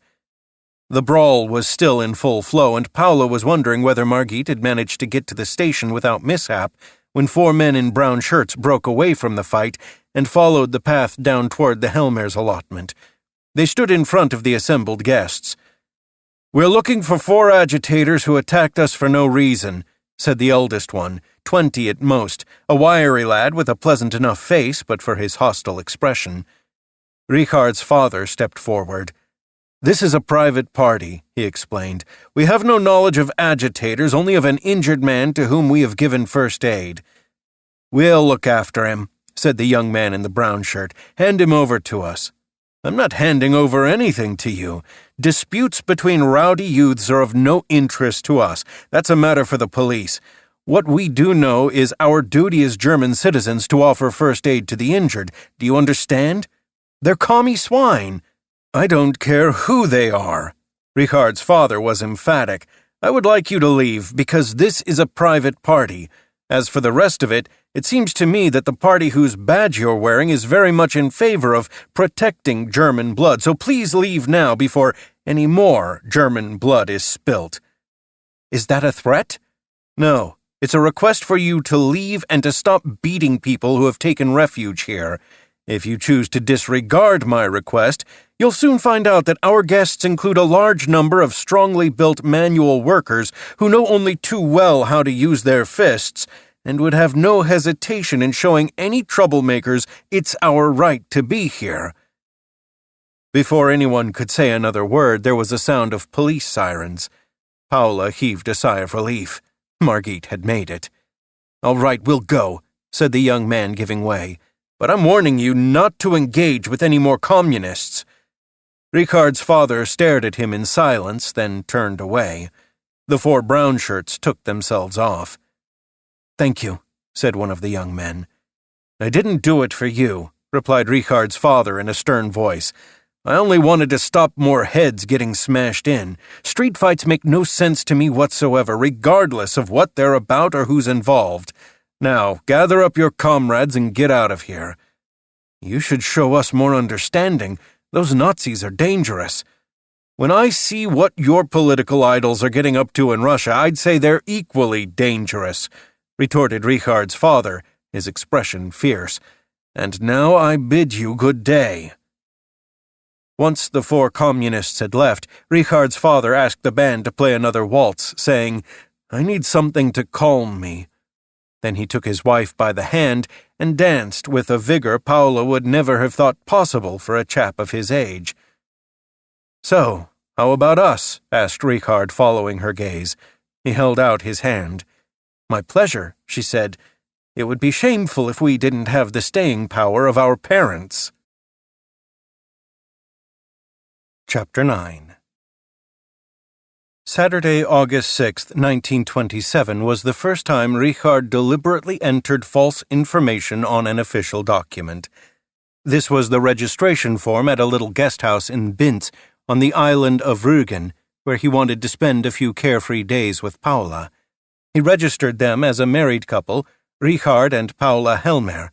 He knew from Fritz that a serious-looking couple would never be asked for their marriage certificate, but back then it still required some courage. Fortunately, nobody noticed his hesitation, least of all Paula, who hadn't needed much persuading and was ready at his side for any new adventure. The guest house was so near the water, they could enjoy the smells and sounds of the sea and the cries of the seagulls that woke them in the morning. Richard hired one of the numerous wicker beach chairs, big enough for two, with a striped awning to protect against the bright sunshine, which had of late almost entirely overtaken the traditional bathing machine in popularity. The one next to them was already occupied and surrounded by an imposing sandcastle. King of the castle was a short, red-faced man on the wrong side of 50 with a Kaiser Wilhelm beard that seemed far too large for his face. A red-checked handkerchief with a knot at each corner adorned his head. He was wearing an old-fashioned one-piece gents' swimsuit and made no secret of his opinions, his sandcastle being decorated with a mosaic of mussel shells that formed a row of swastikas.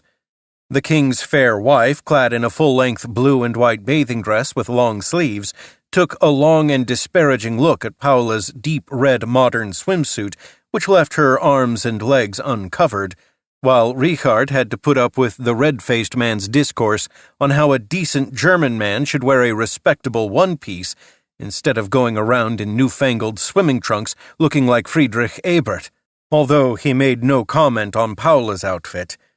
"You've just got to know how to wear it," Richard said casually.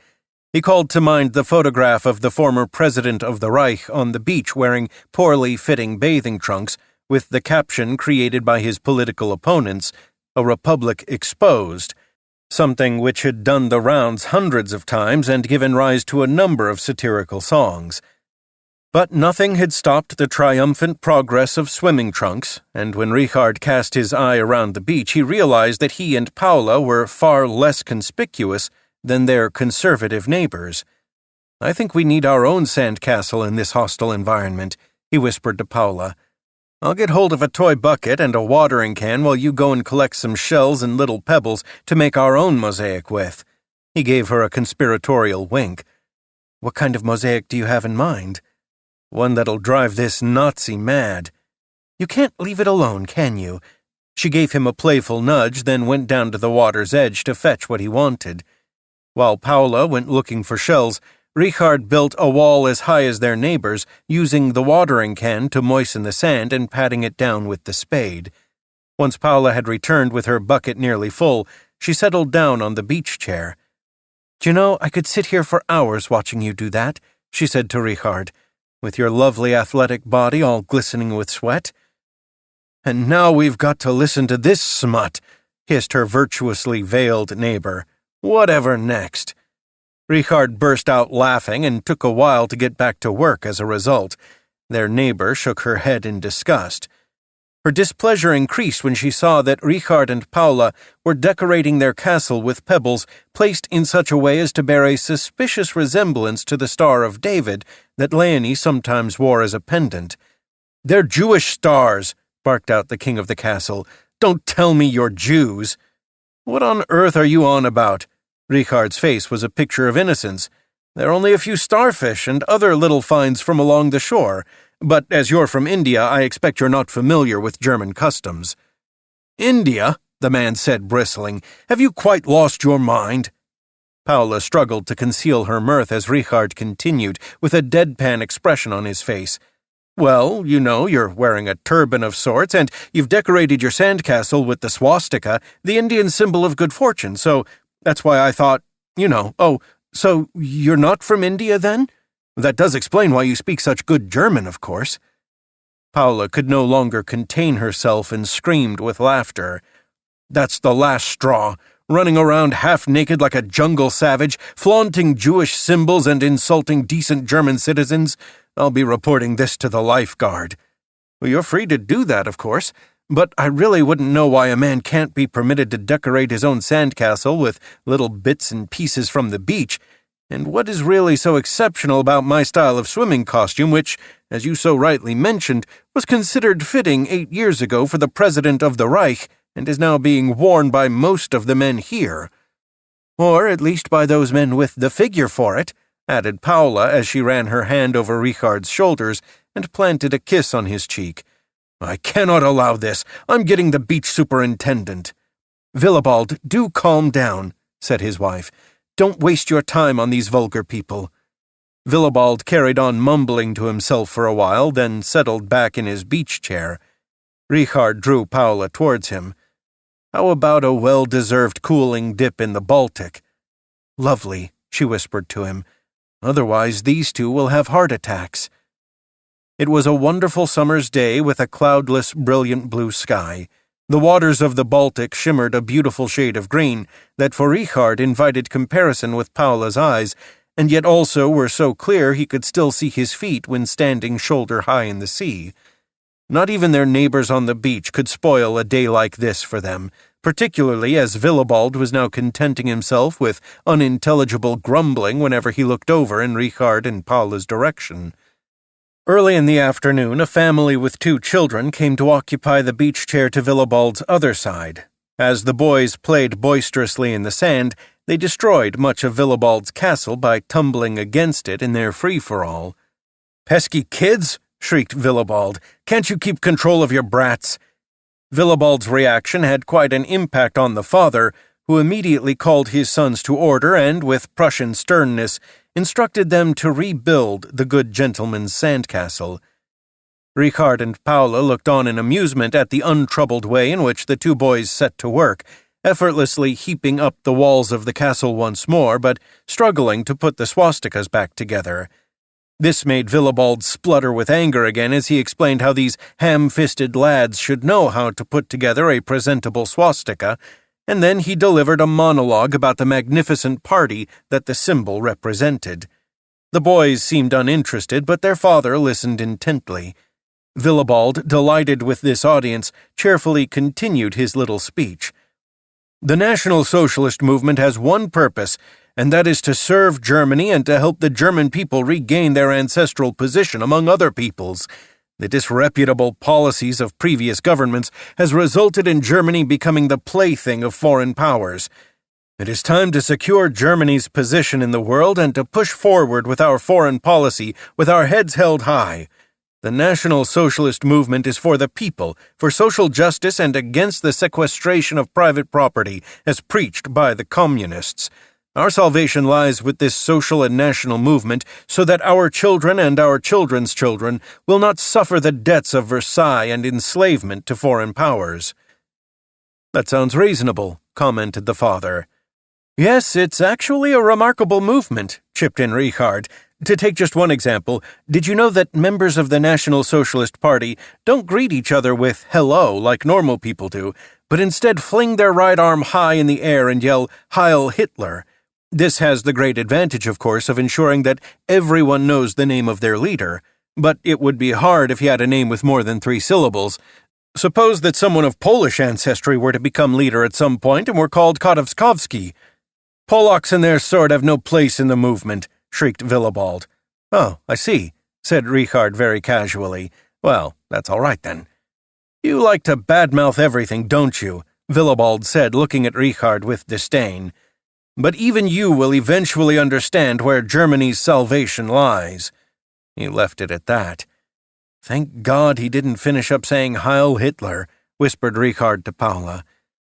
"But he's made quite an impression on the boy's father," whispered Paula back. "And this movement's getting more and more followers. Doesn't it worry you?" Richard shook his head. "You'll get a few malcontents running behind the Nazis, but they won't become a real force in Parliament in the May elections. The Social Democrats and the German People's Party have too firm a seat in the saddle. To be honest, it's the Communists I'm more concerned about. My father's worried they've got links to the Soviets. But they're already unelectable, reported Paula. Frau Koch was telling me about some shooting that went on in the street between Nazis and communists in Hamburg, in broad daylight. We can't vote for any of that lot. You're right, and that's why I'm not going to waste any more time today on Willibald and others like him. Shall we go in the water again? I'd like nothing more. I just want to watch those droplets of salt water dripping off that beautifully formed torso of yours, Paula said, twinkling at him without a flicker of self-consciousness. And I always thought that only a man could devour a woman with a single look. If you don't like it, then you'd better start wearing a swimsuit like Willibald's. There's only one way to protect my body from your eyes, he said, taking her by the hand and leading her down the beach and into the waves. Chapter 10. The uplifting memory of those heavenly summer days of August 1927 gave Richard and Paula the buoyancy to get through the cold winter. This was a tranquil period for them both, with Richard completing his thesis and Paula passing her medical preliminaries and starting the search for her doctoral supervisor. She really wanted to study for a doctorate in psychiatry, but received several rejections on the grounds of her sex, because no one believed a woman capable of handling the unpredictable behavior of the mentally ill. Finally, in spring 1928, she gave up the exhausting battle against the system and, as a way of showing her adaptability, decided to start her doctorate in gynecology. Although she remained determined to achieve her aims somehow, once she was qualified, no one would be particularly interested in the subject of her doctoral research in any case. The fact of becoming a medical doctor in her own right and not simply being a doctor's wife should be a triumph in itself. On top of that, she loved the practical research on postpartum infection that she was carrying out with young mothers and took pride in the immediate usefulness of her obstetrics work as she discovered and swiftly eliminated sources of infection.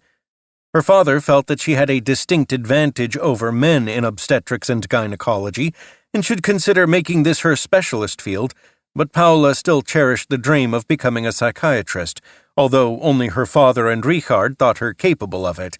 Even Leonie considered it an unsuitable profession for a woman. She felt that constant contact with dangerous and often foul-mouthed lunatics would be quite unsuitable and advised Paula to leave it all to the men because they could physically defend themselves if the need arose. "That's nonsense. What's to happen to mentally ill women?" retorted Paula. "Women who can't open up to a man because they've had such appalling experiences and would rather be treated by a female doctor.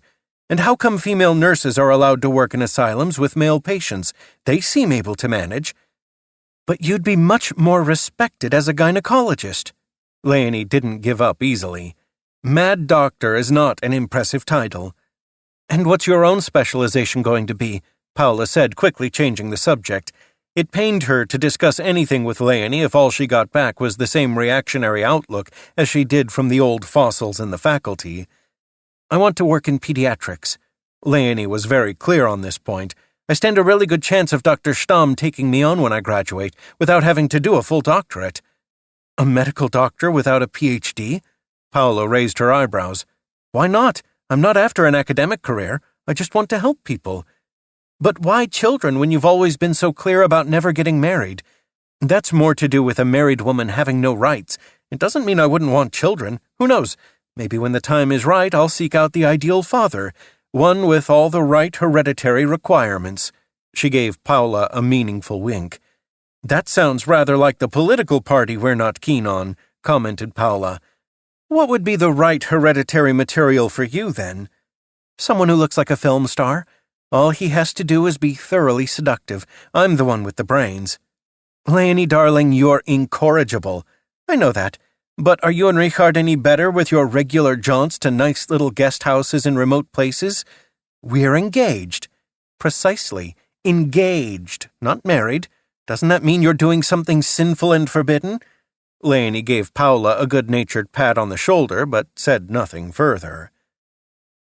A fresh round of elections was held on the 28th of May, 1928, almost exactly 1 year after Richard and Paula's engagement. While Paula herself and Richard's family voted unanimously for the Social Democrats, Her father had for some time been undecided between the Centre Party and Gustav Stresemann's liberal DVP. In the end, he chose the DVP, the German People's Party, saying this meant he could continue to support Stresemann's successful foreign policy. As usual, Richard's predictions turned out to be right. The SPD won 29.8% of the vote, the Communists retained 10.6%, and Gustav Stresemann's DVP came in with 8.7%. The National Socialists disappeared into near oblivion with only 2.6% of the vote and 12 seats in Parliament. Hermann Müller became Chancellor of a grand coalition made up of Social Democrats, the German People's Party, the Bavarian People's Party, the German Democratic Party, and the centrists, and all the signs pointed to a decline in support for Hitler, much to Paula and Richard's relief. A few days after the election, they were studying together as usual in Paula's room. "So how does it feel now that you've nearly finished?" Paula said, beaming at Richard. "It's not over yet." "But you've registered for your final exam today. In 4 months' time, you'll be a doctor, and then we can get married." "Yes, but first I've got to do the compulsory 6 months of surgery before I can do what really matters to me. I'm dreading that." "You won't be on your own. Fritz will be in the operating theater with you." "Only if he gets down to his revision and doesn't fail." "You mean because he's spending so much time with Nurse Dorothea?" "He hasn't called her Nurse Dorothea for quite some time. It's been Honey Pie and Doro for a while, and they've recently got engaged on the quiet." "What? With no party or cake for us? And you're telling me only now? How can we forgive your best friend something like that?" "We'll forgive them. Fritz has just told me he's off to the registry office tomorrow to have the banns called and wants me to be witness next month." "Why are they in such a rush?" "Why do you think?" Richard said, rolling his eyes. "Because they've slipped up, whereas we've been really careful. That's why I've got 2 jobs coming up, witness at next month's wedding, then godfather around the end of January." "Oh dear, you'd think that being a medical student and a nurse they'd have been more careful. What has Fritz said in his defense?" "Nothing, but then I didn't ask him for the detail." "I see. So you don't give your best friend the same treatment as your sister, then? You're always telling her she should have taken more precautions." "I only started saying that when she was expecting number 4. "So Fritz still has 3 shots before you take him to one side and stick a condom in his hand. In which case, he'd better make time to study and get fully qualified so he can feed his growing family." "You're pretty sharp-tongued sometimes." "Yes, but never so much as you, my dearest," she said, kissing him lightly on the cheek. Smiling, he put his arms around her. "You're right. Sometimes I can't keep my mouth shut either. Now tell me, isn't your father out today?" "That's right, and he isn't back until tomorrow afternoon." "So how about giving Frau Koch the rest of the day off?" He gave Paula the seductive look she could never resist. "But you've got to revise, Richard. You don't want to let me down, do you?" "Oh, but I do want to revise. I was thinking of a detailed study of anatomy, with your help." "You'll dispatch Frau Koch?" he said, grinning broadly. "Richard, you're impossible," Paula said with a laugh. "You're right, though. Frau Koch will be delighted to take the afternoon off." Chapter 11. The party to celebrate the marriage of Fritz Ellerweg and Dorothea Schwabe took place in a pretty village guest house in the stunning Altes Land area, where the apple trees were in full blossom. The couple had opted for a registry office wedding, and Dorothea wore a simple yet elegant summer dress of pale yellow, while Fritz went for a cream summer suit instead of the traditional black. "I expect you wanted to keep your costs down, didn't you?" Richard whispered to Fritz, but the latter shook his head. "We're both pretty pragmatic, to be honest. A church wedding would have been complicated. Doro's family is Catholic, mine is Protestant, so we've opted for the registry office." "And what'll the baby be?" "Doro would love the child to be baptized a Catholic. I'm not the religious type, so it's Doro who should decide, and then her family will hold a nice little church ceremony later." Once the 2 fathers had made their speeches and the celebratory meal was over, the band struck up. Richard noticed it was the same one that had played at his and Paula's engagement party. "I really liked their music," Fritz explained, "as well as that dance Leonie showed everyone. We must include it in the party repertoire." So says the man who once lamented his 2 left feet. I just underestimated my own ability. He winked at Leonie, who was sitting next to Dorothea. Are we ready? Leonie flashed a smile at Fritz, got to her feet, and explained the steps for Hava Nagila to all the guests. Her enthusiasm was catching, just as at Richard's and Paula's engagement party, and the wedding guests entered fully into the spirit of the dance and the music. As Richard drove Paula home later that evening, he said, Do you know, maybe we should do something like Fritz and Dorothea. No big church occasion, just the registry office and then away for a couple of days afterwards. My father wouldn't object. He's no great churchgoer, replied Paula. Where could we go away to? 3 cities are tempting me. Paris, London, or Rome. You choose. I'm not sure. Paris is the city of love. It's always raining in London, and in Rome it's always sunny. Paris or Rome, which one's better for you? We have plenty of love ourselves, so we don't need the city to supply that. Yes, I'm wavering between the Louvre and the Sistine Chapel, but to be honest, I'd prefer Rome and all its wonderful sights, and its weather, as you said. Sounds wonderful. I can hardly wait. My exam's on the 4th of September, so why don't we book the wedding for Friday the 7th of September and catch the train to Rome on the Saturday? Perfect. Days where everything was perfect and went off without any major hitches had been few and far between for Richard since the death of his brother Georg. But since he and Paula had been together, everything had felt right. This summer at Paula's side had been heavenly. His revision had gone smoothly, and he passed his final viva with top marks on the 4th of September. Fritz had faced his on the previous day and had also excelled. Unlike Richard, though, he was keen to get going with the compulsory 6 months in surgery, starting on the 1st of October. On September 7th, good fortune continued to smile on them. It was as if summer wanted to make a late guest appearance for the couple, bringing exceptional sunshine and warmth as its wedding gift. The reception, arranged by Paula's father, followed the civil ceremony and took place in an exclusive Harvesta garden restaurant.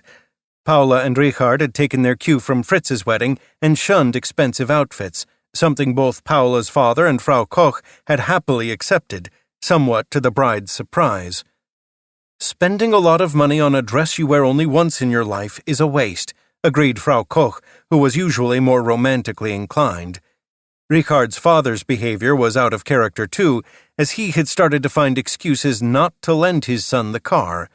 The garage key had suddenly gone missing, and when Richard asked where on earth it was, he got a terse reply about it being lost, but that the locksmith had been informed. As Richard was so busy with the final preparations for his exam, he'd accepted the explanation and thought nothing more of it. Once all the guests had arrived, Richard's father rose and began his speech.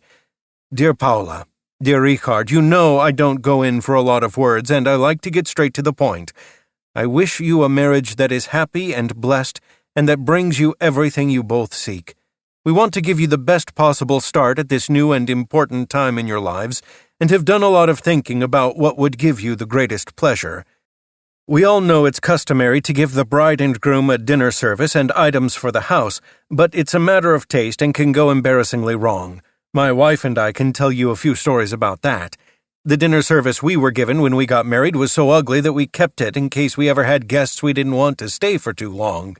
I'm pleased to say we've never had to use this secret weapon. Everyone laughed. As parents, we've always seen it as our duty to protect our children, so we've decided to spare you both a bad choice in crockery. Instead, we've collected contributions from all your relatives and friends so we could give you something you'll really enjoy, and for many years, we hope. He raised his glass towards Paula's father. Wilhelm, over to you. Thank you, Hans Kurt. Dr. Engelhardt cleared his throat and then took a small box from his pocket. Dear Richard, dear Paula, I know that I promised to buy you the train tickets for your honeymoon trip, but I've had to break that promise because now you won't need them. Oh, Lordy, Richard whispered to Paula. I think I can guess what it is. Paula's father handed him the little box. This is part of our gift. The other part wouldn't fit through the door. Richard's hands were shaking as he accepted the box and held it out to Paula for her to untie the red ribbon that kept it secure. Inside it were some car keys. Richard swallowed hard. I don't know what to say. Well, if you don't know what to say now, what on earth are you going to say when you step outside? Fritz said, clapping him on the shoulder. Yes, go on. Go out and look at it for yourselves, urged Leonie, giving Paula, who was as lost for words as Richard, a nudge towards the door. Outside stood a gleaming black Adler Standard 6. Richard knew this model was the best saloon car, held the road like no other, and was very much in vogue with the upper middle class. That must have cost a fortune, he stammered. Thank you all so very much. That's the most magnificent present you could possibly have given us. I'd never have dared dream of such a gift. Well, we got a rather good deal, and it's not absolutely brand new, said his father. But there's a fair bit to celebrate this week. You're a doctor now, with the most charming wife. On the verge of tears, Richard hugged his father warmly, only just managing to keep his composure. Paula, on the other hand, couldn't stop crying, and was grateful for the handkerchief Leonie passed her, saying, "Everyone cries at a wedding." "You know what you need to do," Richard said, turning to Paula. "As soon as we're back from Italy, you must get a driving license too." Paula just nodded, lost for words, as she wiped her eyes with Leonie's hanky. "That's a fantastic vehicle," said Fritz. "It could practically take on a racing car. It does a good 90 kilometers an hour. You can get lots of luggage in it," added Leonie. "You can take half your household to Italy with you. And a car will give you far more pleasure and for longer than some shamefully expensive bridal gown, don't you think?" observed Frau Koch. "It's a comfortable drive for a woman, you know," added Margit. "Clara Stinnes has been touring the world in a car just like that for over a year. I've been reading everything I can find about her. She's an incredible woman." "It looks as though our newlyweds are speechless," said Paula's father. "Perhaps we should all go back in and let them recover," he said with a laugh. "Yes, come on, it's time to cut the cake," said Fritz. "I'm starving." "You're right. Go ahead," said Richard, touched to the core. And then it was just him and Paula standing on the street. "Paula, we've got our own car." It still hadn't sunk in. "A car we can drive to Rome," he shouted out loud. "To Rome!" And then swept his new wife off her feet, lifting her as high in the air as he could. "We're driving to Rome in our own car." Chapter 12. September 1928 etched itself into Paula's memory as a month of luxurious freedom. Sitting at Richard's side in their new car as it hummed towards Italy, the windows rolled down and the air cool against her face, she felt sheer happiness and promised herself she would try to preserve this feeling in her heart forever, whatever the future might bring. They stopped overnight in a number of beautiful Italian towns along the way, and Richard discovered a new enthusiasm. On their earlier trips to the Baltic coast, he had taken a lot of photographs with his box camera, but in Italy he couldn't put it down. Paula teased him about submitting his photo collection to Baedeker for their travel guides. "I hope my photos are a lot better than the ones in Baedeker." He said this with such a serious expression on his face that Paula couldn't be sure whether he was joking or not. By the time they got to Rome, Richard had snapped so many of the sights that he'd almost finished the film, and their first job was to find somewhere to buy more.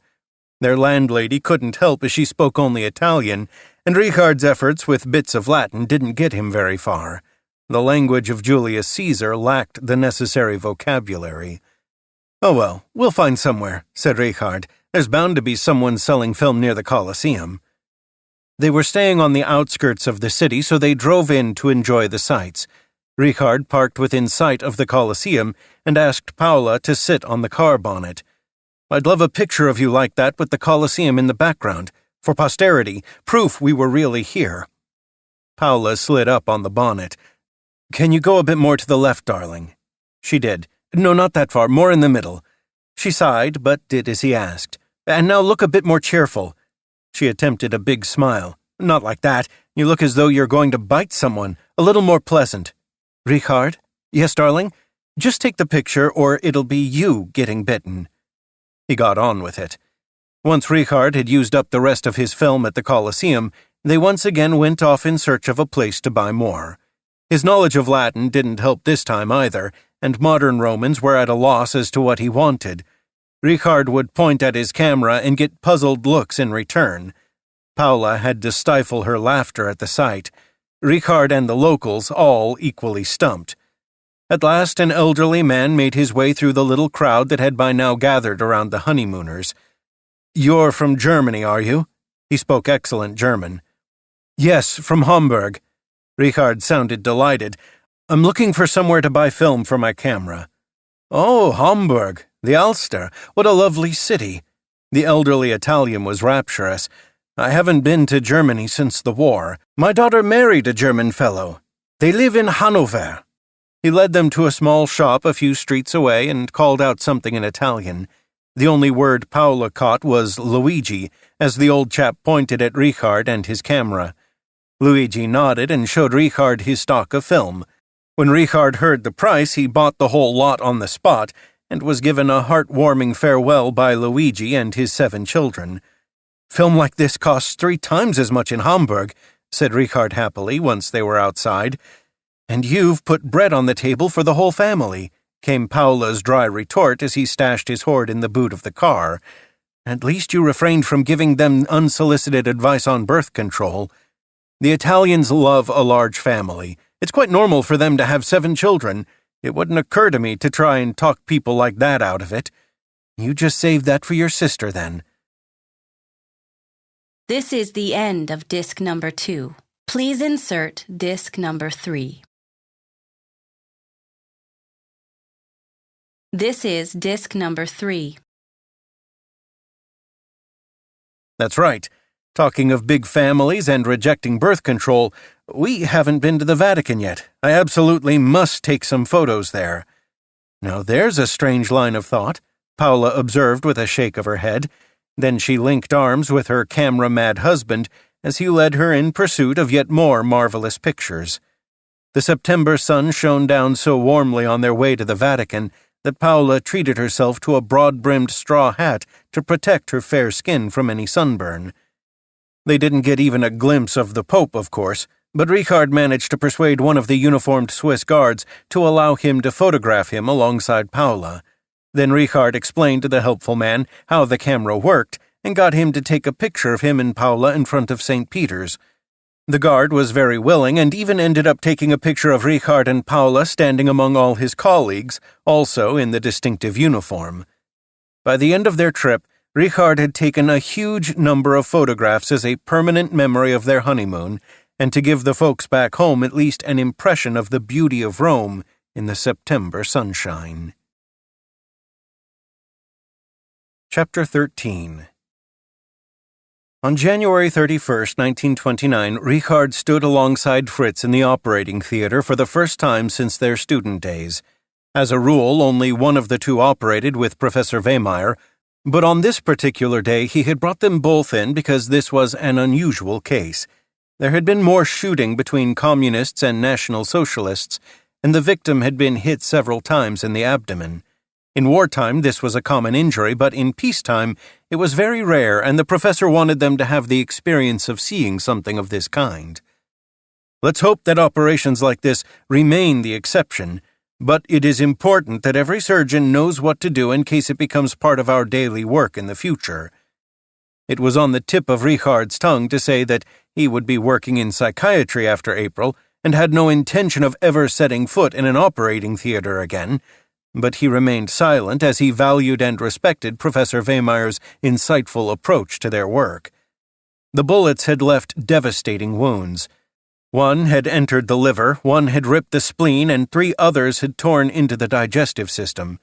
In the end, they had to perform a lobectomy on the liver and cut out part of the small intestine, remove the spleen, and patch up the stomach in a variation of the Billroth operation in order to retain any functionality at all. Fritz did the major part of the work. "You're on the right path to becoming a magnificent surgeon, Herr Ellerweg," said Professor Wehmeyer. "I wouldn't be at all surprised if your name isn't linked one day with a new surgical technique." "Thank you, Professor." In spite of the surgical mask Fritz wore, Richard could tell that his friend was flushed with pride. In the changing room after the operation, Fritz was still buoyed by the professor's praise. There was a knock at the door. "Is Dr. Ellerweg in there?" It was a woman's voice. Yes, I'm here. Frau Helmer has telephoned from Finkenau. Your wife went into labor early today. She's been delivered, but something's not right with the baby. Fritz hurriedly finished buttoning his shirt and flung the door open to find a nurse standing outside. What else did Frau Helmer say? How is my wife, and what's wrong with the baby? Your wife is well, but you should go to her immediately, just as soon as you are ready. Frau Helmer gave no further details. Thank you. The nurse nodded and left. I'll drive you straight there, said Richard, trying to sound calm in spite of feeling quite the opposite. It was hard watching Fritz make 3 attempts to tie his shoelaces. It had started to snow while they'd been in the operating theater, and Richard had to clear the car windscreen before they could set off. Fritz stood by helplessly, clenching his fingers inside his coat pockets, biting his lip and not saying a word. He stayed like that for the whole journey. Quarter of an hour later, Richard was parking the car right outside the maternity hospital at Finkenau. Paolo was waiting for them in the entrance. What's happening? Fritz called out. How's Doro, and what's wrong with the baby? Paolo waited until Fritz and Richard were with her. Doro is fine physically. It wasn't a difficult birth, but seeing the baby was a shock.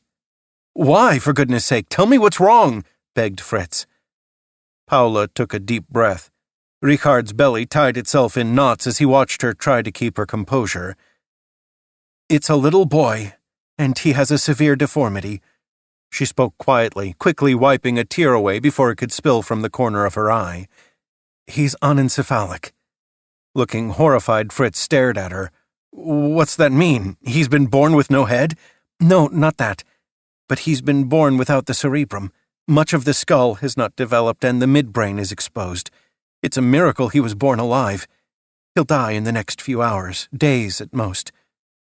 Fritz gasped, clenching and unclenching his trembling hands. Where is the baby now? With Doro. She was hysterical directly after the birth, and both the midwife and the doctor advised her against seeing the child again because it's too upsetting. But when I talked to her, she'd calmed down and said that he was her child in spite of everything, and even if he were to live only a few hours, she wanted to care for him herself. Now Paula reached for her handkerchief, unable to hold back her tears. She wants you to be there, with her and the child. Of course I'll be there. He's my son, too. We've swaddled him and put a little bonnet on him to make him look a little more like a normal baby, whispered Paula. So where's Doro? I'll show you. Dorothea was pale, but more composed than Richard had expected, given what Paula had told them. She held the baby in her arms, and at first glance, everything seemed all right. But when he looked the baby in the face, the deformity was very clear. Yes, the white knitted bonnet concealed the small, misshapen flat skull, but the child's eyes bulged like those of a frog, while the shape of the head was strangely reminiscent of that of a toad. It was no wonder that Dorothea had been so shocked straight after giving birth. Richard realized that he was breathing faster than usual, but he couldn't slow it down. The sight was so awful that he found it hard to believe what he was seeing. This couldn't be true. It simply couldn't be true. He recalled how Fritz had planned everything for the nursery and had asked his advice for the best wood to use for a cradle. Walnut, Richard had told him. Walnut, yes, I like that. As soon as the baby's born, your father and his lads can get to work. Then, in the same wood, I'd like a chest of drawers to use as a changing table. Had it not been for his mother-in-law's warning that it was bad luck to get the nursery ready before the birth, Fritz would have done all this months before. Remembering this conversation brought a lump to Richard's throat, and he struggled to keep his emotions in check, blinking hard to get rid of the telltale pricking of his eyes. By contrast, and much to Richard's admiration, Fritz remained extraordinarily calm and composed, comforting first his wife with a gentle embrace, then taking the child in his arms and making the soft cooing sounds that people make with any newborn. He stroked the tiny, perfectly formed hands that gripped his fingers the moment he touched the little palms. He's lovely and strong, said Fritz gently. There's so much life in him. Can it really be true that he's going to die so soon? That's in God's hands, replied Doro, her voice soft. She placed her own hand over those of her husband and son. The chaplain will be here any moment to baptize him. Richard realized Paula was shedding silent tears next to him and put his arms around her. And what'll you call him? he asked, desperately trying to bring some normality to the distressing scene. "We decided to call our first son Harold," said Dorothea, sounding astonishingly collected. "But I'd like to call him Gottlieb, because every child is loved by God, even a child not expected to live." "That's a very good name," Fritz agreed, wiping his own eyes. "Our little Gottlieb." There was a knock at the door. It wasn't the chaplain as expected, but a doctor. "Good morning. My name is Brandes, Dr. Brandes. You're the spouse and father?" Fritz gave a silent nod. "You're a colleague of ours, is that right?" Dr. Brandes said, holding out his hand in formal greeting. "Yes," said Fritz, returning the handshake. "Good. That means I can be candid with you. I know my son's going to die." Fritz sounded hollow. "It's inevitable with a deformity like this. This is a Gamper's midbrain being. Have you read the work of Edward Gamper?" Fritz shook his head. "Dr. Gamper produced a comprehensive paper on the matter in 1926, and as far as I know, that was the first academic publication to describe this abnormality. I've never seen a presentation like this myself before, only drawings. As a doctor yourself, you'll know how important research is to us. For that reason, I wanted to ask whether you would hand over the body to us for anatomical research. It is, after all, a very rare abnormality." "I'm sorry?" Fritz looked back at Brandes in disbelief. "Naturally, no one will be aware of the background. That's of no relevance. You'll definitely still have plenty of healthy children. Abnormalities like this are whims of nature and not hereditary. I can assure you of that. I've brought a form for you to sign showing that you're handing the specimen over to us." Fritz leapt to his feet. "This specimen, as you're so charmingly calling him, is my son, and he's still alive at the moment. And I have no intention of putting him in formalin and letting him end up as a showpiece in some anatomical collection. I understand, of course, that you are upset, but if this anencephalic dies here in the hospital, we have in any case a claim over the corpse for autopsy." "Is that how it is, then? Right. Paula, would you please help Dorothea to pack? There's nothing to keep us here. Our son will come home with us and die there, where he belongs, and that's in his parents' arms. And he won't end up in some lab jar. He'll be given a decent burial at Ohlsdorf Cemetery. Think about it. If you leave this child to research, his time on Earth won't have been in vain." "His time on Earth isn't in vain in any case." Richard's tone was icy. Dr. Brandes grimaced angrily, but said nothing further as he left. Paula was still gathering up Dorothea's things when the chaplain arrived to perform a rapid baptism ceremony for little Gottlieb. An hour later, Richard and Paula set down Fritz, Dorothea, and the child outside their home. "If you need anything, please do let us know," said Richard to Fritz as he got out of the car. Fritz nodded, then helped his wife step out of the car with the baby. Gottlieb Ellerweg passed away peacefully in his mother's arms 4 days later, and was laid to rest at Ohlsdorf Cemetery in the presence of his loving family and their friends. Chapter 14. After Gottlieb's burial, Fritz didn't talk about his son, but he and Dorothea wore black for the next few weeks. He put on a show of normality, but Richard knew how much his friend was suffering, and it wasn't just because the baby had died. Somehow the baby's condition had become known and the hospital was full of gossip. Although it couldn't be established exactly who had started it, Paula's frequent visits to Finkenau for her doctorate led her to suspect Brandes. The doctor had been angered by the way Fritz, a fellow professional of all people, had been so stubborn and sentimental, as he disparagingly referred to it, that he had deprived the anatomical collection of a valuable specimen. The worst of it was that a lot of his colleagues agreed with him. Yes, it was a tragedy to have a baby with an abnormality, but let's face it, the child hadn't been right and death was a release. Some viewed it as provocation that not only had Fritz chosen to let the being decay in the ground instead of handing it over to the noble cause of research, but that he continued to dress in black even 1 week after Gottlieb's burial. As far as they were concerned, Fritz and Dorothea should have been relieved that the child hadn't survived to become a dribbling idiot. Richard did all he could to support his friend, as did Professor Wehmeyer, who was one of the few who respected Fritz's need to mourn and protected him from the latent criticism of other colleagues. Fritz himself was single-minded and held his ground against the underlying hostility, until eventually the news about his son lost its novelty and people turned their attention to other things. Richard, however, never forgot how other doctors had criticized his friend for the decision he had made and even attacked him for it. He was certain that Fritz would never forget it either. At the end of March, Richard completed the compulsory period working in surgery and then started as a junior doctor in psychiatry on April 2, 1929. He'd originally applied to the hospital at Friedrichsberg, easy to reach from Rotenburgsort, where he and Paula had found their own flat very soon after their wedding. However, the vacancy he'd been offered was at the Langenhorn Asylum in Ochsenzoll, an outpost of the hospital at Friedrichsberg. Richard hadn't been very enthusiastic about this at first, mostly because of the long journey to work and the bad transport connections. His father-in-law consoled him with the fact that the Langenhorn facility was very modern and offered far more opportunities for promotion for a committed young doctor than the Friedrichsberg Hospital.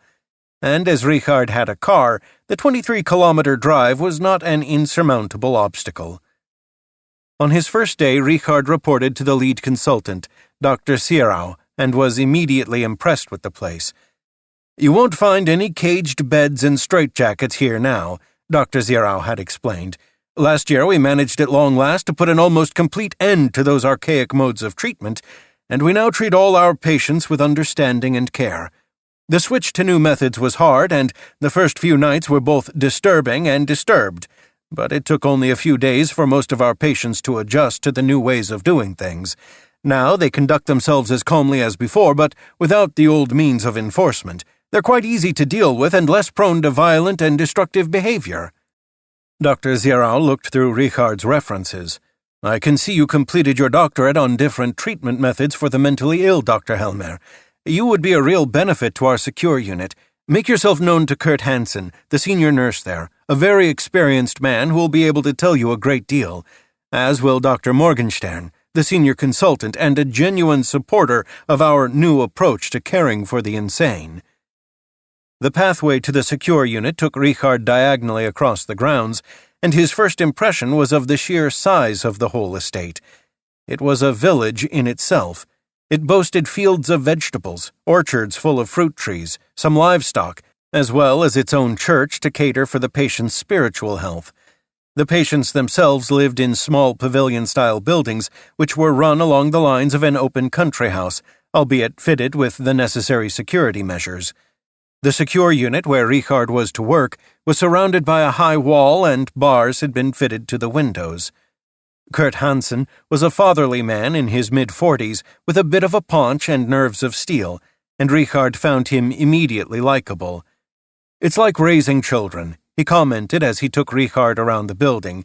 "Do you have any children, Dr. Helmer?" "Not yet." "Then you'll get some good experience here until such time as you do. Our patients need understanding because there's so much they can't grasp for themselves, but at the same time they need an iron hand, as plenty of them know perfectly well what the rules are and want to break them. They can be absolute rascals." He gave a gentle laugh. "Don't be fooled by them. Some of our friends here are up to every trick in the book and are remarkably shrewd. Come on, let me show you around our home." "Thank you." "My pleasure." He opened one of the doors. "This is your office. If you need anything, just tell me.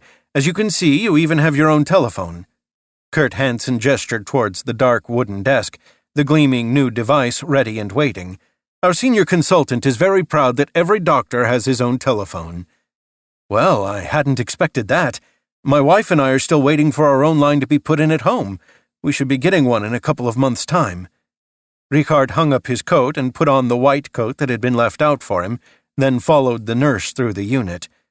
"The patients here are in observation rooms because they have to be watched at all times. Here in this unit we've got 2 observation rooms, each with 12 beds." Hansen opened the door to one of these rooms. 3 male patients lay in their beds, but otherwise the room was empty. "The garden's open at this time of day," he explained, "and we do encourage as many of them as possible to get some fresh air. It doesn't work with all of them. You just accept them as they are." Richard noticed how light and brightly decorated the room was. The walls were painted a pale yellow and matching curtains hung at the windows. Hansen continued through the room to a door at the back. "These are bathrooms for the long soak." Inside were a pair of glazed enamel bathtubs that were used for calming any highly agitated patients, and which, if necessary, could be closed over with a canvas cover so that only the patient's head was visible. A long soak is a good way to calm someone, but in the last couple of weeks we've barely needed them. Of course, we have normal baths too. They're at the other end of the hallway. Richard nodded. He was then led to the day rooms, also used for games. The walls were decorated with landscape paintings, lending the place the air of a comfortable living room rather than a stark institution. The last stop on Richard's tour was the garden, which was surrounded by a high wall. Most of the patients were out here, sitting in the sun or simply walking round and round. Some were playing board games with the nurses.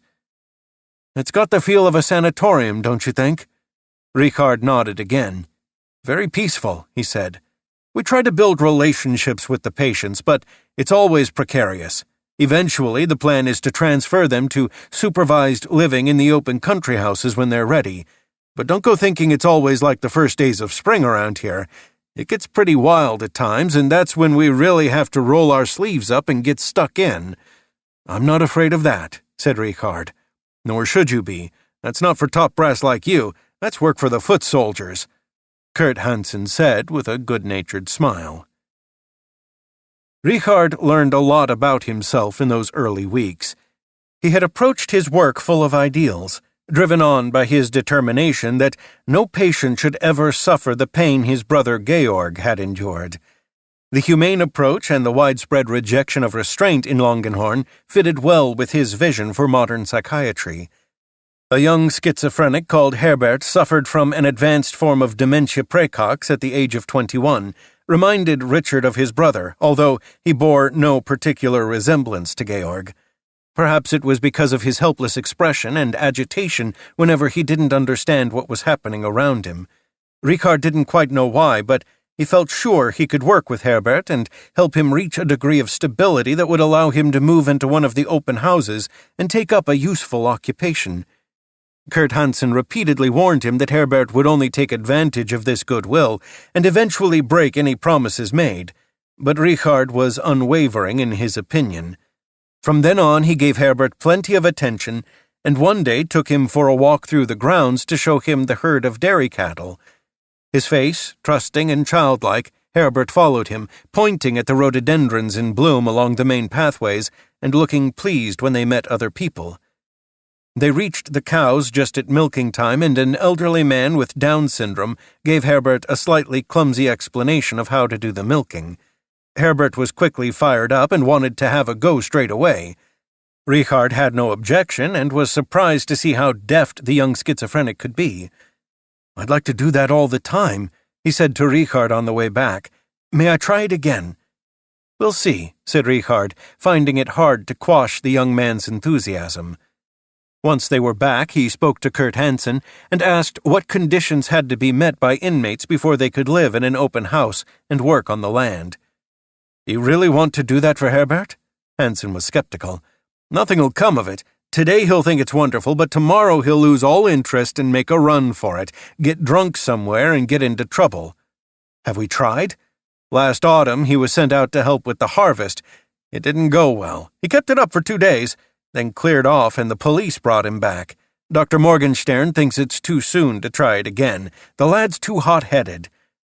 Richard spoke to Dr. Morgenstern about Herbert during his rounds and related the milking episode. "And now you believe he'll really stick at it, Dr. Helmer?" "That I don't know, but I do know I saw a childlike joy in his eyes instead of the dull stare we see him with in here. Wouldn't it be worth a try?" The consultant removed his spectacles and polished them as he observed Richard from the corner of his eye. Putting his glasses back on, he said eventually, "You have a big heart, but you wouldn't be doing the lad any favors. He won't keep it up." "Because he failed at the autumn harvest?" "Yes. He lacks the necessary seriousness. He sees something, wants it, but equally fast he loses interest and goes looking for the nearest distraction. Maybe taking some responsibility for the animals would bring him an inner sense of structure. After all, living creatures demonstrate their feelings, unlike harvested fruit." Dr. Morgenstern smiled indulgently. You're new here, full of idealism and the desire to make the world a better place. I value characteristics like these in our young doctors. One can lose that all too quickly. Carry on with Herbert's excursions and you'll see how soon he loses interest. And if he doesn't, then we'll discuss the matter again in 2 weeks. Thank you. Don't thank me yet, Dr. Helmer. I'd rather you show me that you can motivate Herbert in the longer term to take a lasting interest in some occupation. Kurt Hansen seemed unconvinced and gave an almost imperceptible shake of the head, but Richard was confident that Herbert would be the first of many whose lives could once again become worthwhile with his help. After 2 weeks of regular excursions with Herbert, Richard saw his efforts rewarded when Dr. Morgenstern agreed to Herbert's transfer to one of the open country houses. Richard was triumphant at having made such a significant breakthrough and drove home that evening thoroughly elated. When he arrived at work the following day, however, he learned that Herbert was back in the secure unit. Immediately after his transfer, he had climbed over the fence and absconded. The police had brought him back in the middle of the night after he'd got drunk in a pub nearby, not paid for his drinks, and then had a punch-up with other customers. Richard was thunderstruck to find Herbert the very picture of misery sitting on his old bed in the observation room, his face bruised from the brawl and his eyes bloodshot from the alcohol to which he was so unaccustomed. What was the point of all that, then? Oh, doctor, I had a real thirst on me, and I hadn't been there for ages. But you promised me you would keep to our agreement. Yes, I will do that, promise. Can I go back to see the cows now? He looked at Richard with a trusting expression like that of an abandoned child. This time, however, it had no effect on Richard. He was so disappointed and angry with himself for not heeding the warnings of more experienced colleagues and for thinking that he knew better. Sorry, no more excursions to see the cows for the time being. Why not? You broke the rules. You ran off, got drunk, didn't pay your way, and you got into a fight. And all that on the first night. I'm bitterly disappointed. I'm sorry, I'll never do it again, promise. Richard didn't waver. No more cows for the time being. You need a bit more time. Dr. Morgenstern was right. Kurt Hansen greeted Richard with an encouraging clap on the shoulder. Don't take it too much to heart, sir. You were well-intentioned, but we know what we're dealing with here. It was clear from the start. But why did Dr. Morgenstern agree to the transfer if he knew all along that Herbert would abscond? This could have had terrible consequences. He swallowed hard when he imagined all the things that could have happened. I want to be quite open with you, Dr. Helmer. You believe in the goodness of every patient and your heart's in the right place, but our patients are only human. They're neither angels nor devils. Unlike those doctors who see the patients as willful devils to be subjected to constant discipline, you've got the makings of a good psychiatrist. But even those who think like you need to recognize that idealism doesn't always achieve the right end, and can have serious consequences. And the sooner you experience this for yourself, the better. Herbert has only ever run off in order to get drunk, and sometimes he gets a punch in the nose, like last night. Nothing worse than that has ever happened because Herbert's actually a very nice lad. That's why Dr. Morgenstern was prepared to let you have your way, so you could find out at first hand how easy it is to fall for a patient's trusting looks and promises that are genuinely meant at the time. Herbert really means it, and that's how he persuaded you. But when it comes down to it, he just can't do it. We all knew it wasn't going to work. Dr. Morgenstern gave you the chance to find out this way because he thinks a lot of you, so consider it a compliment, but you've still got a fair bit to learn. So you wanted to bring me down to earth with a bit of a bump. Richard forced a smile, although inside he felt ashamed of himself. Had he really been so pig-headed that nobody trusted him to listen to the facts? Yes, apparently. He remembered how happy he'd felt the evening before when he'd related his first big success as a budding psychiatrist to Paula. She'd been so proud of him, and yet now he had to tell her that his supposed great success had actually been a hard lesson. He sighed. It was with mixed feelings that Richard went into the doctor's canteen. How on earth was he to keep his credibility with colleagues after this incident with Herbert? He took a deep breath, gathered himself, and took a seat on the same table as Dr. Morgenstern and Dr. Kruger. Kruger was around Richard's age and had started at the asylum just before him. They'd crossed paths now and then and had greeted one another, but Richard had had little to do with him so far. As Richard sat down at the table, Kruger observed him with not a little amusement. "I hear you may have just experienced your first personal Waterloo." Richard was not usually short of a riposte, but his sense of shame went so deep that he couldn't summon a suitable reply. "If that's what you want to call it," was all he said. "Waterloo seems rather harsh," observed Dr. Morgenstern. "It's something we've all had to go through once." "I haven't," said Kruger. "Naivete and unrefined compassion are not appropriate when treating the mentally ill." Still no response from Richard as he focused on the goulash on his plate. "You're right," said Dr. Morgenstern. "An indiscriminate sense of compassion is not appropriate, but then neither is a complete lack of compassion.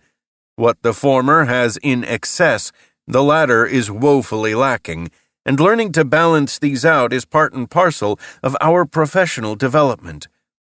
Richard listened to this exchange with interest. Was it his imagination, or had Dr. Morgenstern just discreetly rebuked Dr. Kruger? He looked hard at Kruger and saw that his lips were now pursed in anger. "Yes, it was an error," acknowledged Richard. "I was convinced I was doing the right thing because that's what I wanted to believe. It will never happen again." Dr. Morgenstern contradicted him. "Yes, it will. It'll happen again at some point. It would be a bad thing for it not to happen again. We can't do our work without a sense of trust, and it takes professional experience to weigh up with comparative certainty when trust is to be brought to bear and when not. Where there is any doubt, I trust no one," said Kruger. "And if we look at Herbert's case, this unwarranted trust brought unnecessary risk to a number of innocent bystanders. He failed to settle his bill and involved harmless pub-goers in a brawl." "I read the police report," retorted Richard. "It's true that Herbert failed to pay and someone confronted him and one thing led to another, but who actually started the fight is unclear.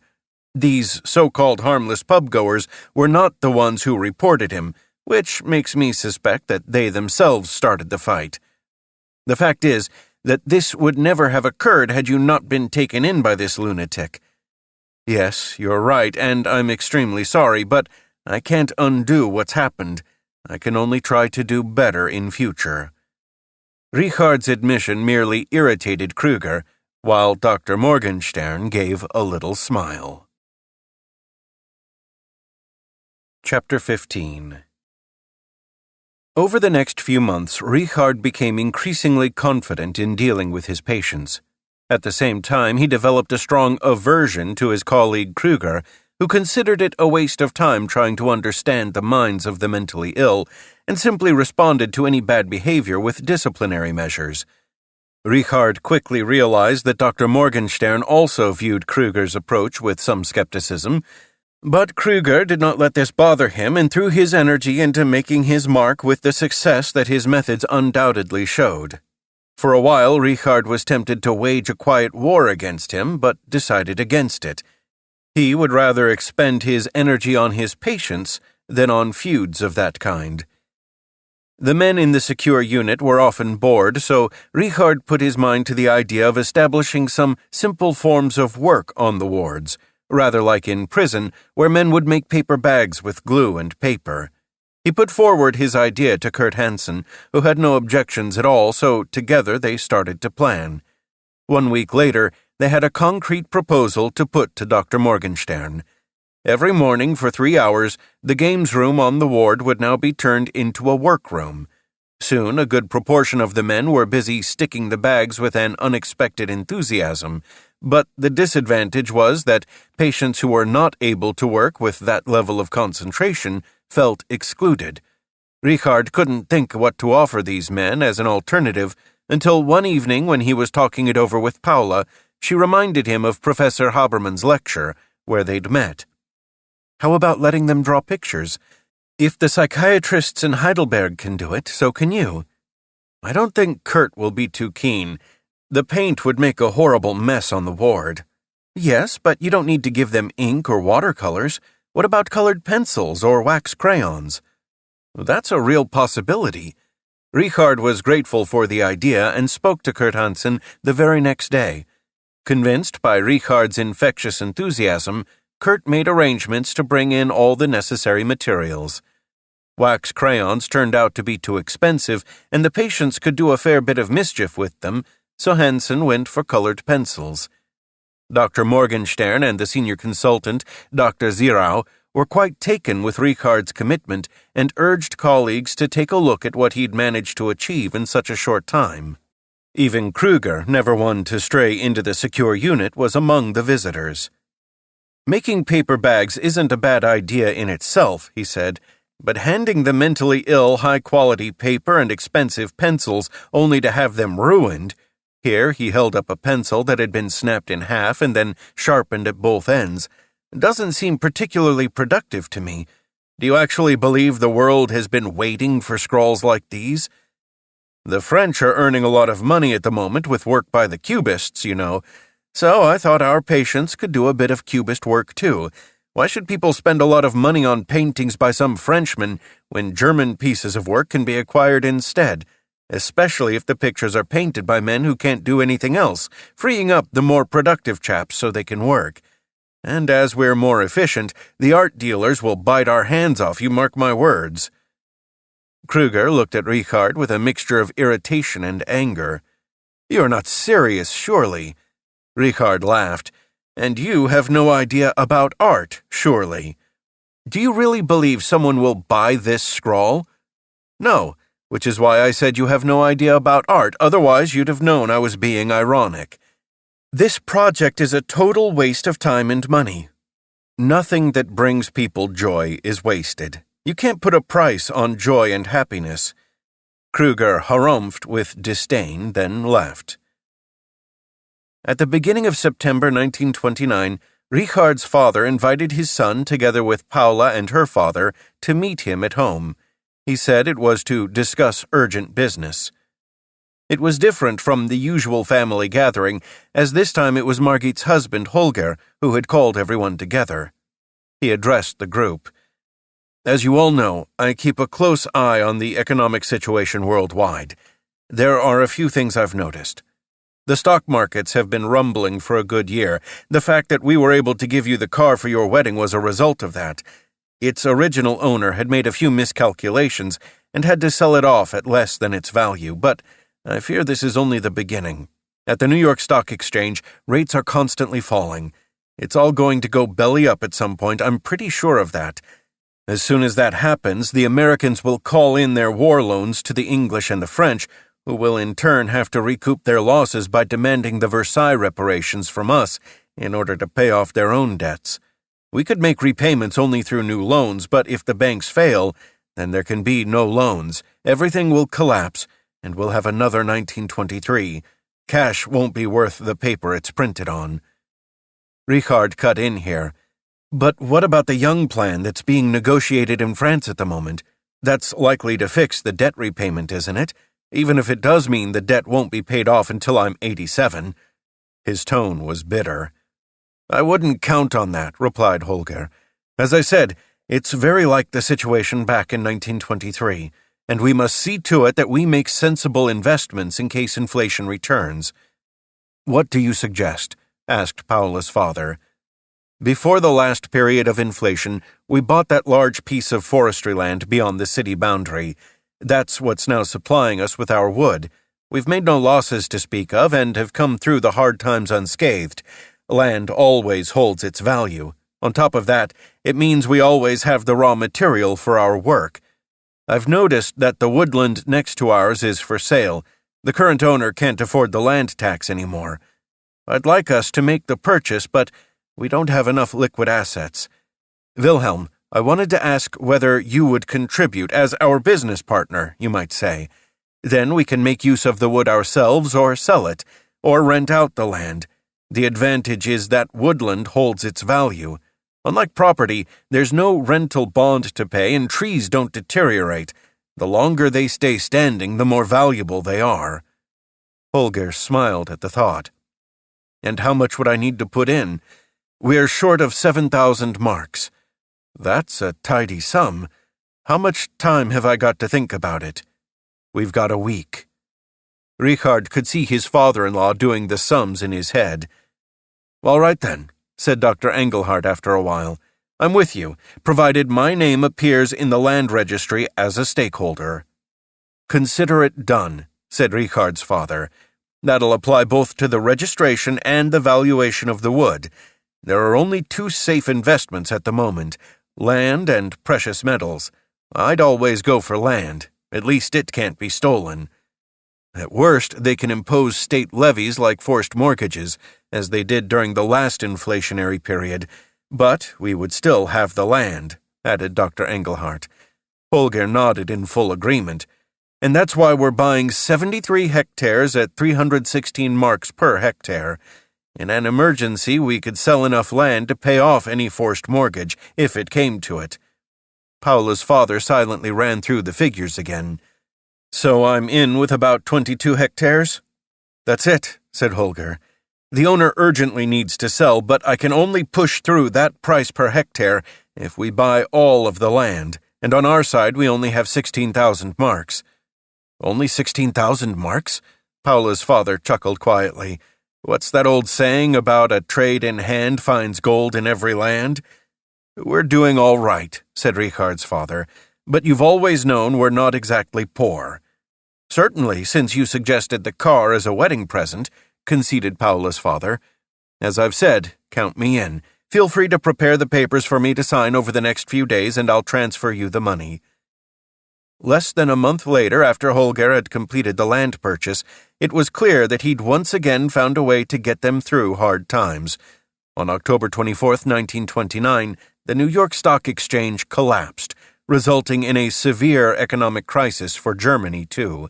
Businesses couldn't cover their costs, exports declined, and countless people became unemployed. With the onset of winter, there were more beggars on the street than in recent years. Whole families were unable to pay their rent and became homeless. Soup kitchens and charitable food supplies struggled to meet the need. Thanks to Holger's foresight, Richard's family remained untouched by the crisis by and large, and the same went for Paula's father.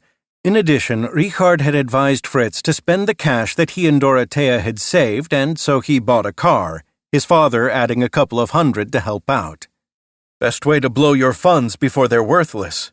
Fritz was beaming with delight as he showed his new Opel 1040 PS to Richard. It can do 85 kilometers an hour. It's really sleek. Great choice. So is Dorothea going to get her license now? Paula had passed her test 3 months earlier. Dorothea's not quite as modern as your wife. She enjoys me chauffeuring her.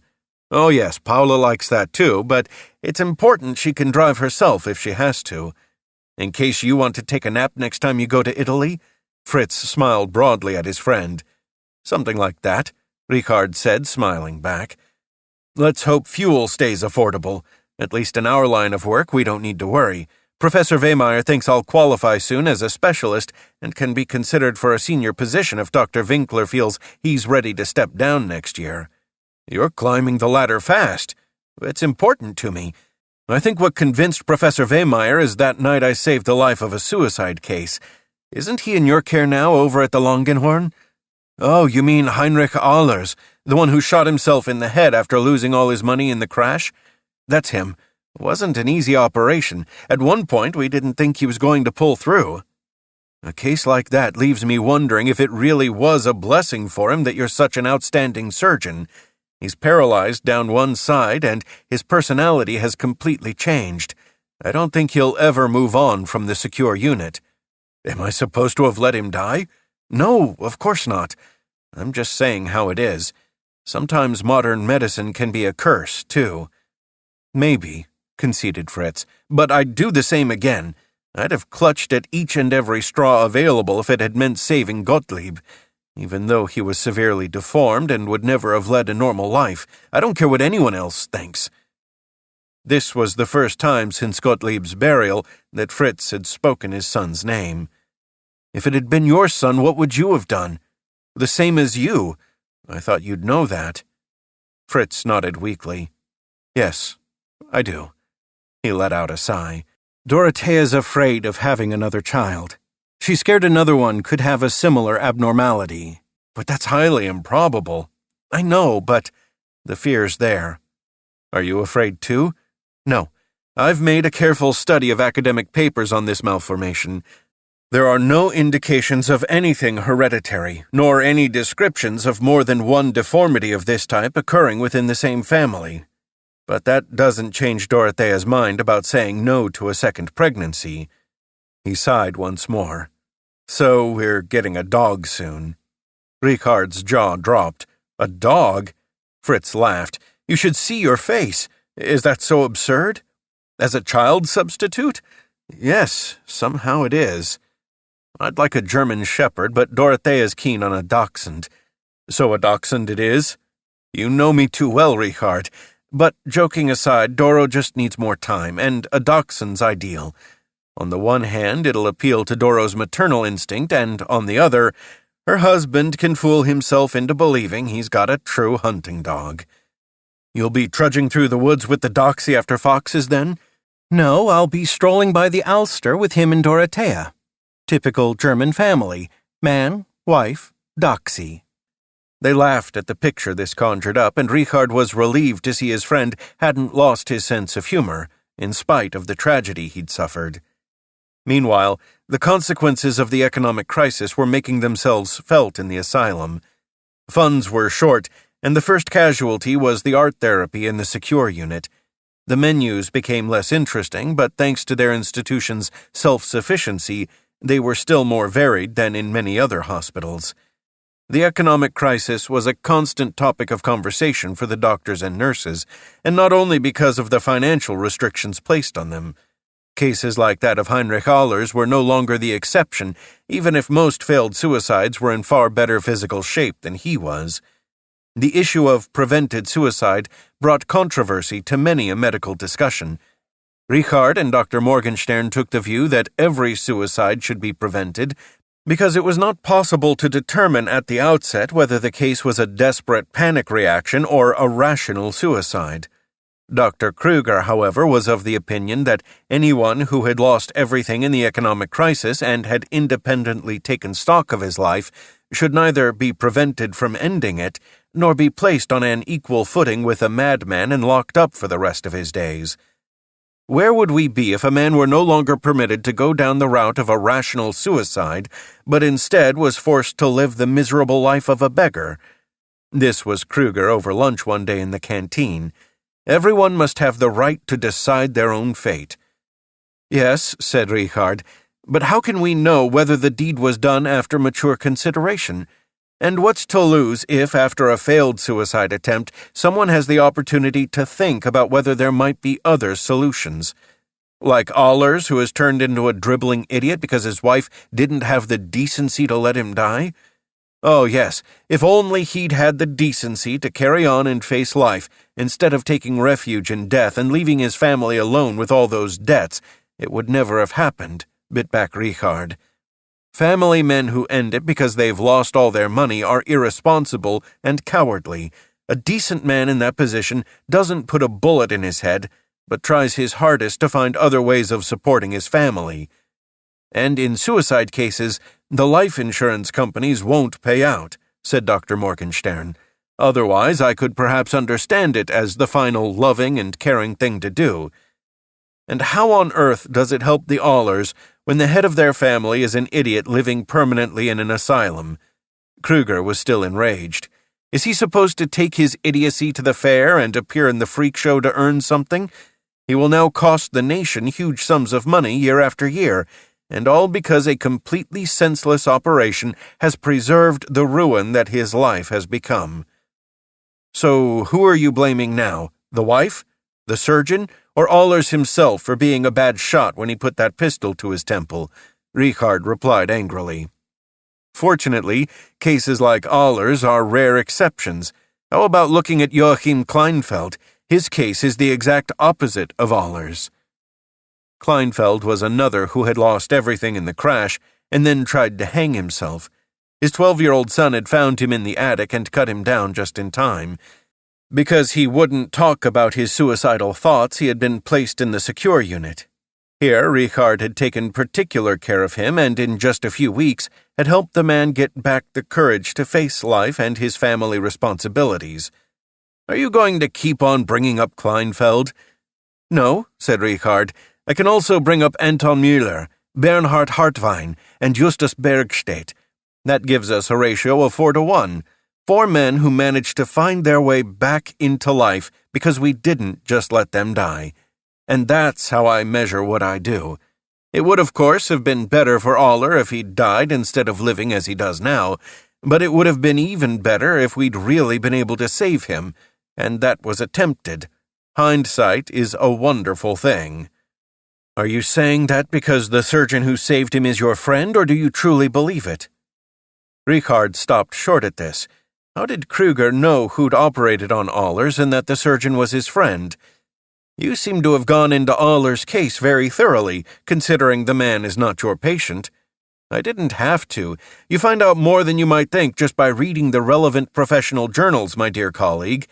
It would seem you don't read any case descriptions, is that right? Otherwise, the publication by Professor Wehmeyer and Dr. Ellerweg on successfully operating on an attempted suicide case would definitely not have escaped you. And Dr. Ellerweg is a good friend of yours, isn't he? You certainly seem very interested in my private life, given that you know the names of my friends." Kruger grinned. "It's a passion of mine. I like to know who I'm dealing with." "Then I've got one more detail for you, my dear colleague. I am not only a friend of Fritz Ellerweg's, but also a friend of his doxy, Rudy. Do you need more information? Rudy's 12 weeks old, a German Longhair with a good pedigree." "Very witty, I'm sure," Kruger said, pushing aside his empty plate. "I have things to do, and don't have time for your facetious remarks." With that, he got up and left. Chapter 16. The economic crisis affected Richard's personal and professional life as it did the whole nation. On March 27, 1930, the country saw the collapse of Chancellor Müller's great coalition of Social Democrats, the Centre Party, the German Democrats, and the German People's Party.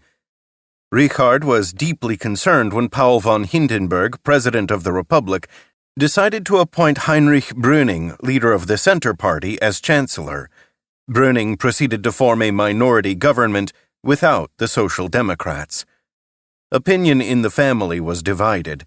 Richard, his father, and Paula were skeptical, while Dr. Engelhardt maintained that Hindenburg knew exactly what he was doing and that they should have faith in him.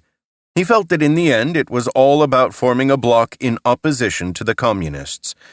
"I'd rather see a bloc against the Nazis," commented Richard. "My dear boy, you've perhaps seen too many SDP election posters," was Dr. Engelhardt's reaction. "The biggest danger is of Germany having a red revolution and ending up living under the Russians. And you think the Nazis would be a better option?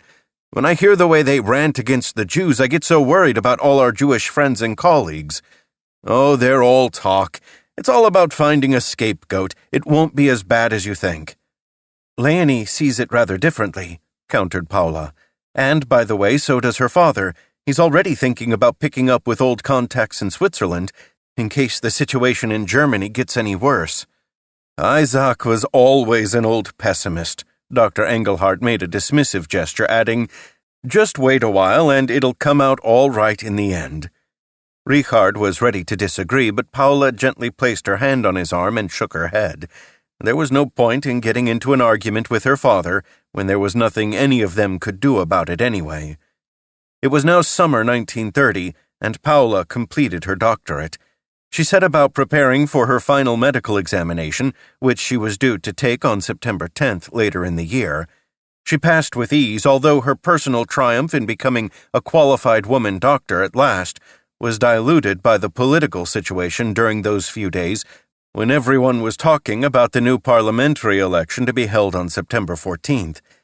The economic crisis had given the National Socialist Workers' Party, the NSDAP, an unforeseen boost, and the party's supporters, all dressed in their brown shirts, paraded through the streets in the run-up to the election, engaging in increasingly frequent and bloody skirmishes with the communists. Even inside their own flat, Paula and Richard once heard shots and shouting outside. "This is even worse than during the war," exclaimed Richard as he made for the window to see what was going on. Paula held him back. "Don't! There could be stray bullets." And sure enough, soon afterwards they heard a window shatter 1 floor below. Richard contacted the police. How have these idiots got hold of firearms? He and Paula had taken refuge in their bathroom, which had no windows. "I'll tell you, I'd like to stick a round of ammunition up their backsides." Paula couldn't help but laugh in spite of the tension. Who'd have thought we'd be hiding from stray bullets in our very own bathroom? She looked at Richard, her eyes betraying her love for him. "We live in exciting times, eh?" "I'd much rather live in boring times," retorted Richard. "But we must always make the best of a bad situation, mustn't we?" With that, he drew Paula closer and kissed her. It was half an hour before the police arrived and the shouting and shooting stopped, putting an end to their ordeal. When Richard related the incident to Fritz, he was not surprised. "In the last couple of months, I've had 11 cases of bullet wounds, always on night duty. 11! You'd think there was a war on. And they're not all Nazis or communists. Ordinary criminals are using weapons too. They have no scruples whatsoever and don't give a damn about getting locked up. And as for the number of people using knives, I won't even start on that." Richard nodded gloomily. Everybody knew that crime rates had gone sky high since the start of the economic crisis. Many lacked the bare necessities. Respectable women chose prostitution over starvation, and the tally of burglaries and thefts kept on growing. The police were completely overstretched, and the governing parties remained silent. The communists aspired to a republic modeled on that of the Soviets and campaigned for the dispossession of the wealthy in order to break the inequity in society, something which left people in Richard's circle feeling deeply troubled. The Nazis, on the other hand, promised to create more jobs, safeguard private property, and oppose any such Soviet-style conditions. They said that the nation should stand as one unit, with nobody worse off and everybody better off. The Social Democrats couldn't offer any compelling answers to the urgent questions of the day, and were reduced simply to fighting against the increasing influence of the NSDAP. Although Richard was a convinced Social Democrat, he was furious that the party's election campaign had revolved exclusively around preventing any further growth of Nazism, instead of coming up with new ideas to motivate the people to a renewed sense of vigor. The radio started to broadcast Adolf Hitler speeches more frequently. "National Socialism is fighting to take the German worker out of the hands of swindlers," proclaimed Hitler in a big speech at the Berlin Sportpalast. "What we promise is not material improvement for one class and one class alone, but growth in strength of the entire nation, for only this can lead to freedom and power for the whole people." The rejoicing that broke out defied all description. "Do you really want to listen to that rubbish?" asked Richard when he saw Paula sitting by the radio in the kitchen. "Yes, I do. I'm still waiting for him to explain how he's going to do it." She poured herself a cup of real coffee, which was a luxury she refused to give up. "You'll be waiting a long time then," observed Richard, helping himself to coffee too. "And the people are not interested in that in any case. Kruger said today that the other parties have had a chance and haven't seized it. Why shouldn't Hitler have the chance to show what he can do? Kruger's nothing to go by." "No, but yesterday even Kurt Hansen supported him. He reckons we need law and order on our streets again. I didn't go along with that, told him people can hardly be expected to get involved in shootouts with communists, but that didn't convince anyone. Quite the opposite. Everybody else thought that the current chaos was down to the established parties and that it was high time for a new broom. Even Dr. Morgenstern said nothing, and he's a Jew. He should know better than anyone what the Nazis think of people like him. I just don't understand it." "Maybe my father's right after all," said Paula. "The Nazis do a lot of bragging, but perhaps it's not such a bad idea to get a bit of fresh air into Parliament, and the SPD has had the majority for so long. If they want to stay in power, they really need to give the people some hope. Do you know what the problem is? We need characters in politics. Ebert's dead, Stresemann's dead, and there's nobody left to take on the NSDAP demagogue. We've got a cabinet full of puppets. Despite this, the SDP went on to get the most votes in the election. But Hitler's NSDAP election campaign had had an impact, and they swept into the Reichstag in October 1930 as the second biggest party. The following night saw numerous clashes with uniformed Nazis in Berlin, their victims predominantly Jewish. All of this left Leonie extremely uneasy, and she feared Hamburg would start to see attacks on Jewish people as well. Paula saw it a bit differently. I'm just afraid everyone's going to have bullets flying around their heads, whether or not they're Jewish. Didn't I tell you about what happened right outside our house last month? We had to hide in the bathroom. Yes, you did, but that's not what I mean. There are also specifically targeted hostilities against Jews, and it's my belief that's a result of the Nazis' success. Have you found somewhere to do your compulsory spell in surgery? Yes, but unpaid, and only because Fritz found me a place in his department. At the moment, male graduates take preference. I'm starting on November 1st. What about you? Well, of the male graduates, it's the non-Jewish ones who take preference. So, as a Jewish woman around here, I'm basically the equivalent of a pariah in India. I've applied to lots of Hamburg hospitals, but because of my gender and my religion, I get nothing but rejections, even for unpaid roles.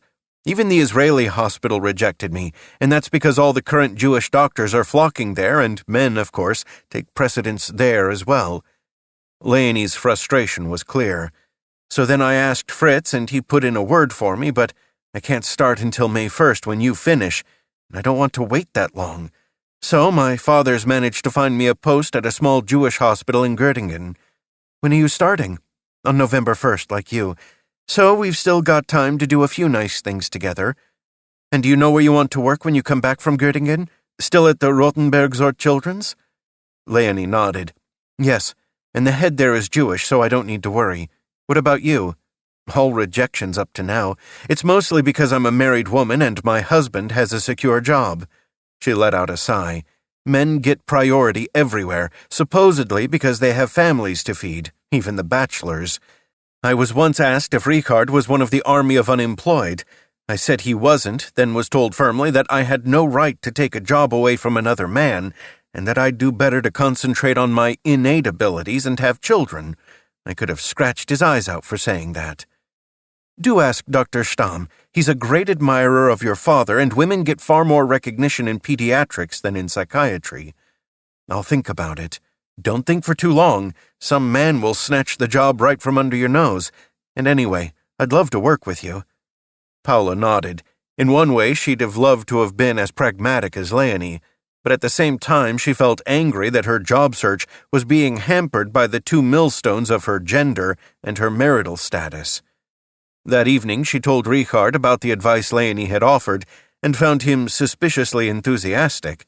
She was puzzled because Richard had always so unreservedly supported her every professional concern, including her desire to become a psychiatrist, so she dug a bit deeper.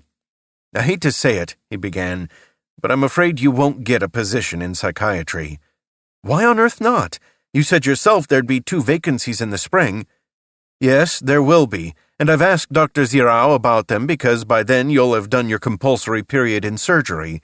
He declined because you're my wife. On what grounds? He doesn't even know me. No, but he doesn't want a married couple working at the hospital, not if they're both doctors. If you were a nurse, it might be easier. But why? I don't understand. Well, I didn't either, so I probed a bit, and basically he assumes we'll soon have children and that you'll then give up work, so he'd rather put a man in the post, someone who'll be there long term. He also thinks that a married couple could make the planning rota too complicated. Nothing could persuade him otherwise. So you've got 2 options. Either you choose Hamburg, where the only possibility is the children's hospital, or you choose psychiatry and have to look for a post in another city, which would mean we could see each other only on the weekends when we're not on duty, and I don't want that. I want to live with you and have children together. That's what I want too, but it's so unfair. Why do women always have to carry the burden? Why is it always about taking second place? Richard put his arms around her. "Give me 15 years, then I'll be in charge and I'll change everything." "You're a nutcase," she said lovingly. "But a nutcase who makes an effort. I'd do anything to help you do what you want, but I'm really up against it here, and I don't want you to leave our city to go running after a dream that's perhaps not worth it. Working in psychiatry in a closed institution is no picnic. Just yesterday, one of our patients went completely off the rails, smashed up one of the tables in the dining room, and had to be forcibly restrained. And we've had another patient for ages who smears himself with his own excrement, so on both hygiene and safety grounds we have to keep him in the closed bath most of the time. You've achieved so much, Paula. You're a qualified doctor and you've done your PhD. We've already got 2 psychiatrists in the family. Perhaps it would be a good thing if you went in for pediatrics. We both want children one day in any case, and it goes well with that." With Richard's arms around her, Paula felt her disappointment and anger melting away. He had tried everything to support her, but these were very difficult times. She should actually be grateful for any post as a doctor. Even Richard had had to lower his original expectations and face the long drive over to Langenhorn every day. "Well, all right then," she said with a sigh. "I'll bow to reason. 2 psychiatrists in the family is plenty." Chapter 17. In May 1931, Paula took up her post as junior doctor in Rotenbergsort Children's Hospital. Her short cycle ride to work meant she saw the many signs of increasing poverty in that part of the city at first hand. More and more little shops were being forced to close down. She noticed how it would start with a banner in the window advertising big reductions. A week later, a different sign would announce clearance sale. One more week and the shelves would be empty, and the proprietor would be seen hammer in hand boarding up the windows. The number of boarded-up shops grew by the day. Occasionally, there'd be notice of a new trading address a couple of streets away, but more often than not, the small shopkeepers' living had been wiped out, and the people looked more down at heel than a couple of years earlier. The adults' clothing was shabby and threadbare. The children were often barefoot. As soon as darkness fell, robbery was a growing hazard. Paula had no fears for herself, as it was now May and she set off on her bike in the light and came back before sunset. But ever since a neighbor had been set upon and robbed at dusk only 2 streets away from their flat, Richard had insisted that when it started to get dark earlier, he would take her to work by car and pick her up again in the evening. While Paula appreciated being so well cared for, she nonetheless hoped that the situation would have eased by the time autumn came. She valued the freedom of setting off in the morning a whole hour after Richard had left, and then getting back an hour before him. This meant she had time to check that their daily help had done everything asked of her and to Paula's exacting standards. She soon started to enjoy the work at the Children's Hospital much more than she'd expected. The working atmosphere was relaxed, and as Leonie had started there at the same time, the 2 friends shared an office. Rotenbergsort Children's Hospital was considered one of the most modern in Europe, and thanks to its many financial supporters, it suffered less than other hospitals in the economic crisis. This wasn't the case at the Langenhorn Asylum. Richard had told her of drastic cutbacks there. Those working on the land still got normal rations, but inmates in the secure unit received the absolute minimum, only enough for them not to starve. Langenhorn had the benefit of its own food production surplus, and so even had to provide for patients from other institutions for a short time, largely because those patients were considered of greater economic value than the mentally ill. This made Richard's work a lot more difficult because the nagging hunger left his patients nervy and agitated, and this, in turn, caused outbursts of aggression on an almost daily basis. Once, Richard came home with his shirt ripped after he had tried to separate a pair of fighting patients. When he related these incidents to Paula in the evenings, she often caught herself feeling relieved that she'd listened to him and was now working with children. Yes, some could shout, scratch, stamp, and bite, but they soon calmed down again once the medical procedure they didn't like was over. Paula's area of responsibility included treating child diphtheria cases. Inoculation had been available for a couple of years, but the disease was still widespread. Without treatment requiring an antitoxin serum prepared using equine blood, diphtheria usually resulted in death. During her first few days of work, Paula found herself repeatedly thinking of her mother, who had died of the disease when Paula had still been a little girl. As there'd been no inoculation in those days, she hadn't been allowed to enter her mother's sick room. Now, when she was treating the children, whether painting their throats, administering injections, or tending to the terrible skin lesions that were sometimes a complication of the condition, she wondered over and over how much her mother had suffered in her final days. Had her neck been so swollen that she could hardly breathe, or had her heart simply given up the fight, as had just happened with little Peter Melchior, apparently well on the way to recovery, only to die quite unexpectedly? She knew it was futile to dwell on these things, but found it hard to banish these thoughts. For Paula, diphtheria became a boogeyman. The sickness appeared in so many different guises, causing not only the agony of suffocation, but also sudden heart failure and severe paralysis, and she wondered why health officials didn't place greater value on getting every child inoculated. She acknowledged that the jab didn't give full protection because 3 of her little charges had fallen sick in spite of having been inoculated, but at least for them the symptoms were not as severe. "It's always a matter of education and money," said Dr. Stamm when Paula spoke to him about it. "As you can see, there are children here from all levels of society, but those from working-class homes are clearly in the majority. The families often don't know about the usefulness and value of inoculation, and although most working families are part of the health insurance system, they only go to the doctor once their own methods have failed. If a child suddenly develops a sore throat and painful swallowing, most mothers try to clear it up with hot poultices or chamomile tea first. Few of them seem to realize that it could be anything fatal like diphtheria, and by the time they have an accurate diagnosis, most of the children in the household and the majority of the adults are all infected. Why don't we set more store on education and prevention being provided by the midwife at birth, or by health visitors? Now that really would be a blessing, but so far there haven't been the necessary means," Dr. Stamm said with a sigh of regret. "The law on public health does need urgent reform, but I fear that our politicians have other things on their minds at the moment." Soon after this conversation, Paula was approached by Sister Elfriede, an enthusiastic young nurse with a mass of freckles and strawberry blonde hair, who Paula had always found to be exceptionally hard-working and caring in the way she dealt with the children. "You're absolutely right, Doctor," said Sister Elfriede. "Healthcare in this country is a disgrace, but there is a solution. If you want, I can tell you a bit about it." "Please do, Sister Elfriede. I've been a member of People's Welfare for a few weeks now. We're not registered as an association yet, but we're working on it. The aim is to provide healthcare support to struggling families and lone mothers. This is not only about educating and providing information, but also about caring for infants and offering balanced nutrition for children. We concentrate our efforts on those otherwise shunned by society. We rely on voluntary donations, but our organization is growing all the time." Sister Elfriede reached into her uniform pocket for a leaflet. "If you're interested in becoming a member, here's all you need to know," she said, handing it to Paula. "You can keep this one. I've got plenty others. I've been involved in workers' welfare for a long time, but its structures are as old as the hills, and the people in charge care only about their own advancement. There are no new ideas there, no new blood. That's why I was so inspired by the aims of People's Welfare." She gave a cheeky wink. "I've already recruited 11 new members here." "Thank you," Paula said, putting the leaflet in the pocket of her white coat.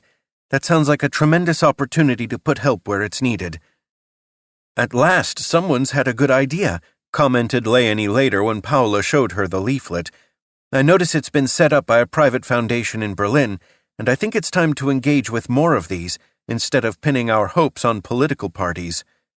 "The minimum monthly contribution is only 50 pfennig," said Paula. "I think it's my duty as a doctor to go for 5 marks a month."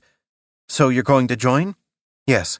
"Good, me too, and I'll persuade my father. The money's bound to be put to good use. I particularly like what they do for lone mothers." "Is that in case you're ever looking for a handsome beast to sire your children so you don't have to marry?" Paula teased. "Don't be daft," Leonie said with a laugh. "No, I think it's time people stopped looking down on women with illegitimate children. Nobody speaks ill of a man with illegitimate children all over the place. Quite the opposite, in fact. He's seen as a bit of a lad. But the women are always seen as tramps. They're the ones who need the support after falling foul of one of those lousy lectures, and children can't be blamed for the way their parents have behaved. You're right on everything except one point. Men like that are not seen in a good light. You should hear Richard on the subject. Does he believe in castrating them? Leonie grinned. No, not quite, but he might have thrown around words like sterilization when he's been ranting about it.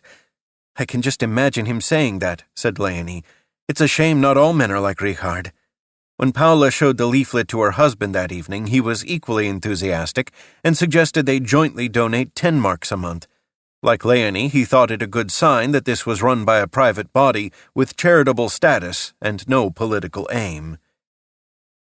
The overall economic position remained bad, and the number of people out of work kept on rising. Even Richard's father's carpentry business hit a slack period as commissions slowed. Most customers were restricting themselves to repairs only, and hardly anyone was ordering a whole new piece of furniture. There was enough work not to have to get rid of any staff, but for the first time in years Hans-Kurt Helmer couldn't afford to take on any apprentices. On the streets there was yet more criminality, and burglary was an increasing problem. There were repeated break-ins at the workshop, so Richard's father got himself 2 guard dogs who slept in there overnight. The break-ins suddenly stopped. As the days grew shorter and the nights drew in, Richard stuck to his word and drove Paula to the children's hospital in the morning before heading off to Langenhorn. He would then pick her up again at the end of the day. Leonie loved teasing Paula about this, but every time he offered her a lift, she was very glad to accept. At Christmas, Richard and Paula were invited as usual to his parents to share in the family's roast goose. Paula wasn't feeling that well, but she kept quiet about it, as she didn't want to spoil the visit home for Richard. She told herself it was probably the 2 exhausting night shifts she'd done in the week before Christmas. Richard's mother had prepared and stuffed the goose, and while everyone else enthused about the appetizing smells coming from the oven, Paula just felt nauseous. Richard's father was in a particularly jovial mood. We always have a proper goose here, but I'm not so sure about the neighbors. Maybe they've poached a couple of swans off the Ulster. Everyone burst out laughing at the thought, but Paula knew she couldn't hold on any longer and rushed to the toilet to be sick. She'd hoped she would feel better after that, but her stomach carried on rebelling until she was bringing up nothing more than bile. Richard followed her and knocked on the door to the lavatory. Everything all right? Yes, just feel a bit sick. Do go back to the table. I'll be right there. But she found herself retching again, even though there was nothing left in her stomach. Richard waited outside the door until she emerged. He was the picture of concern, and Paula wondered whether he'd been going through all the serious illnesses that nausea might indicate, and whether he would now examine her for other symptoms. It's all fine, she said, trying to reassure him. You don't need to look so worried. Yes, but you're working on the isolation ward, and anything can happen there. Margit, who'd been helping their mother in the kitchen, caught the last few words.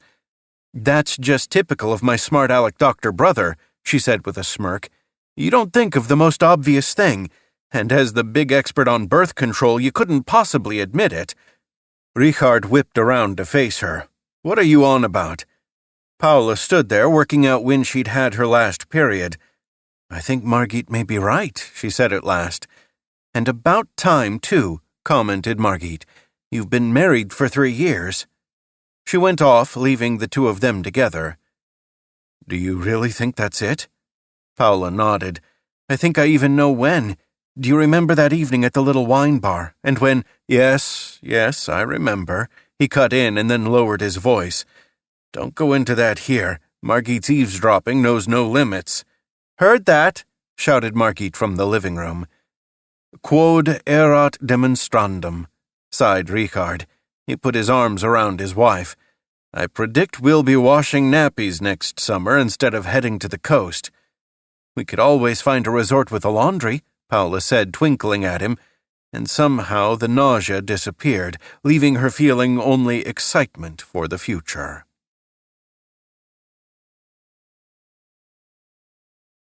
This is the end of disc number 3. Please insert disc number 4.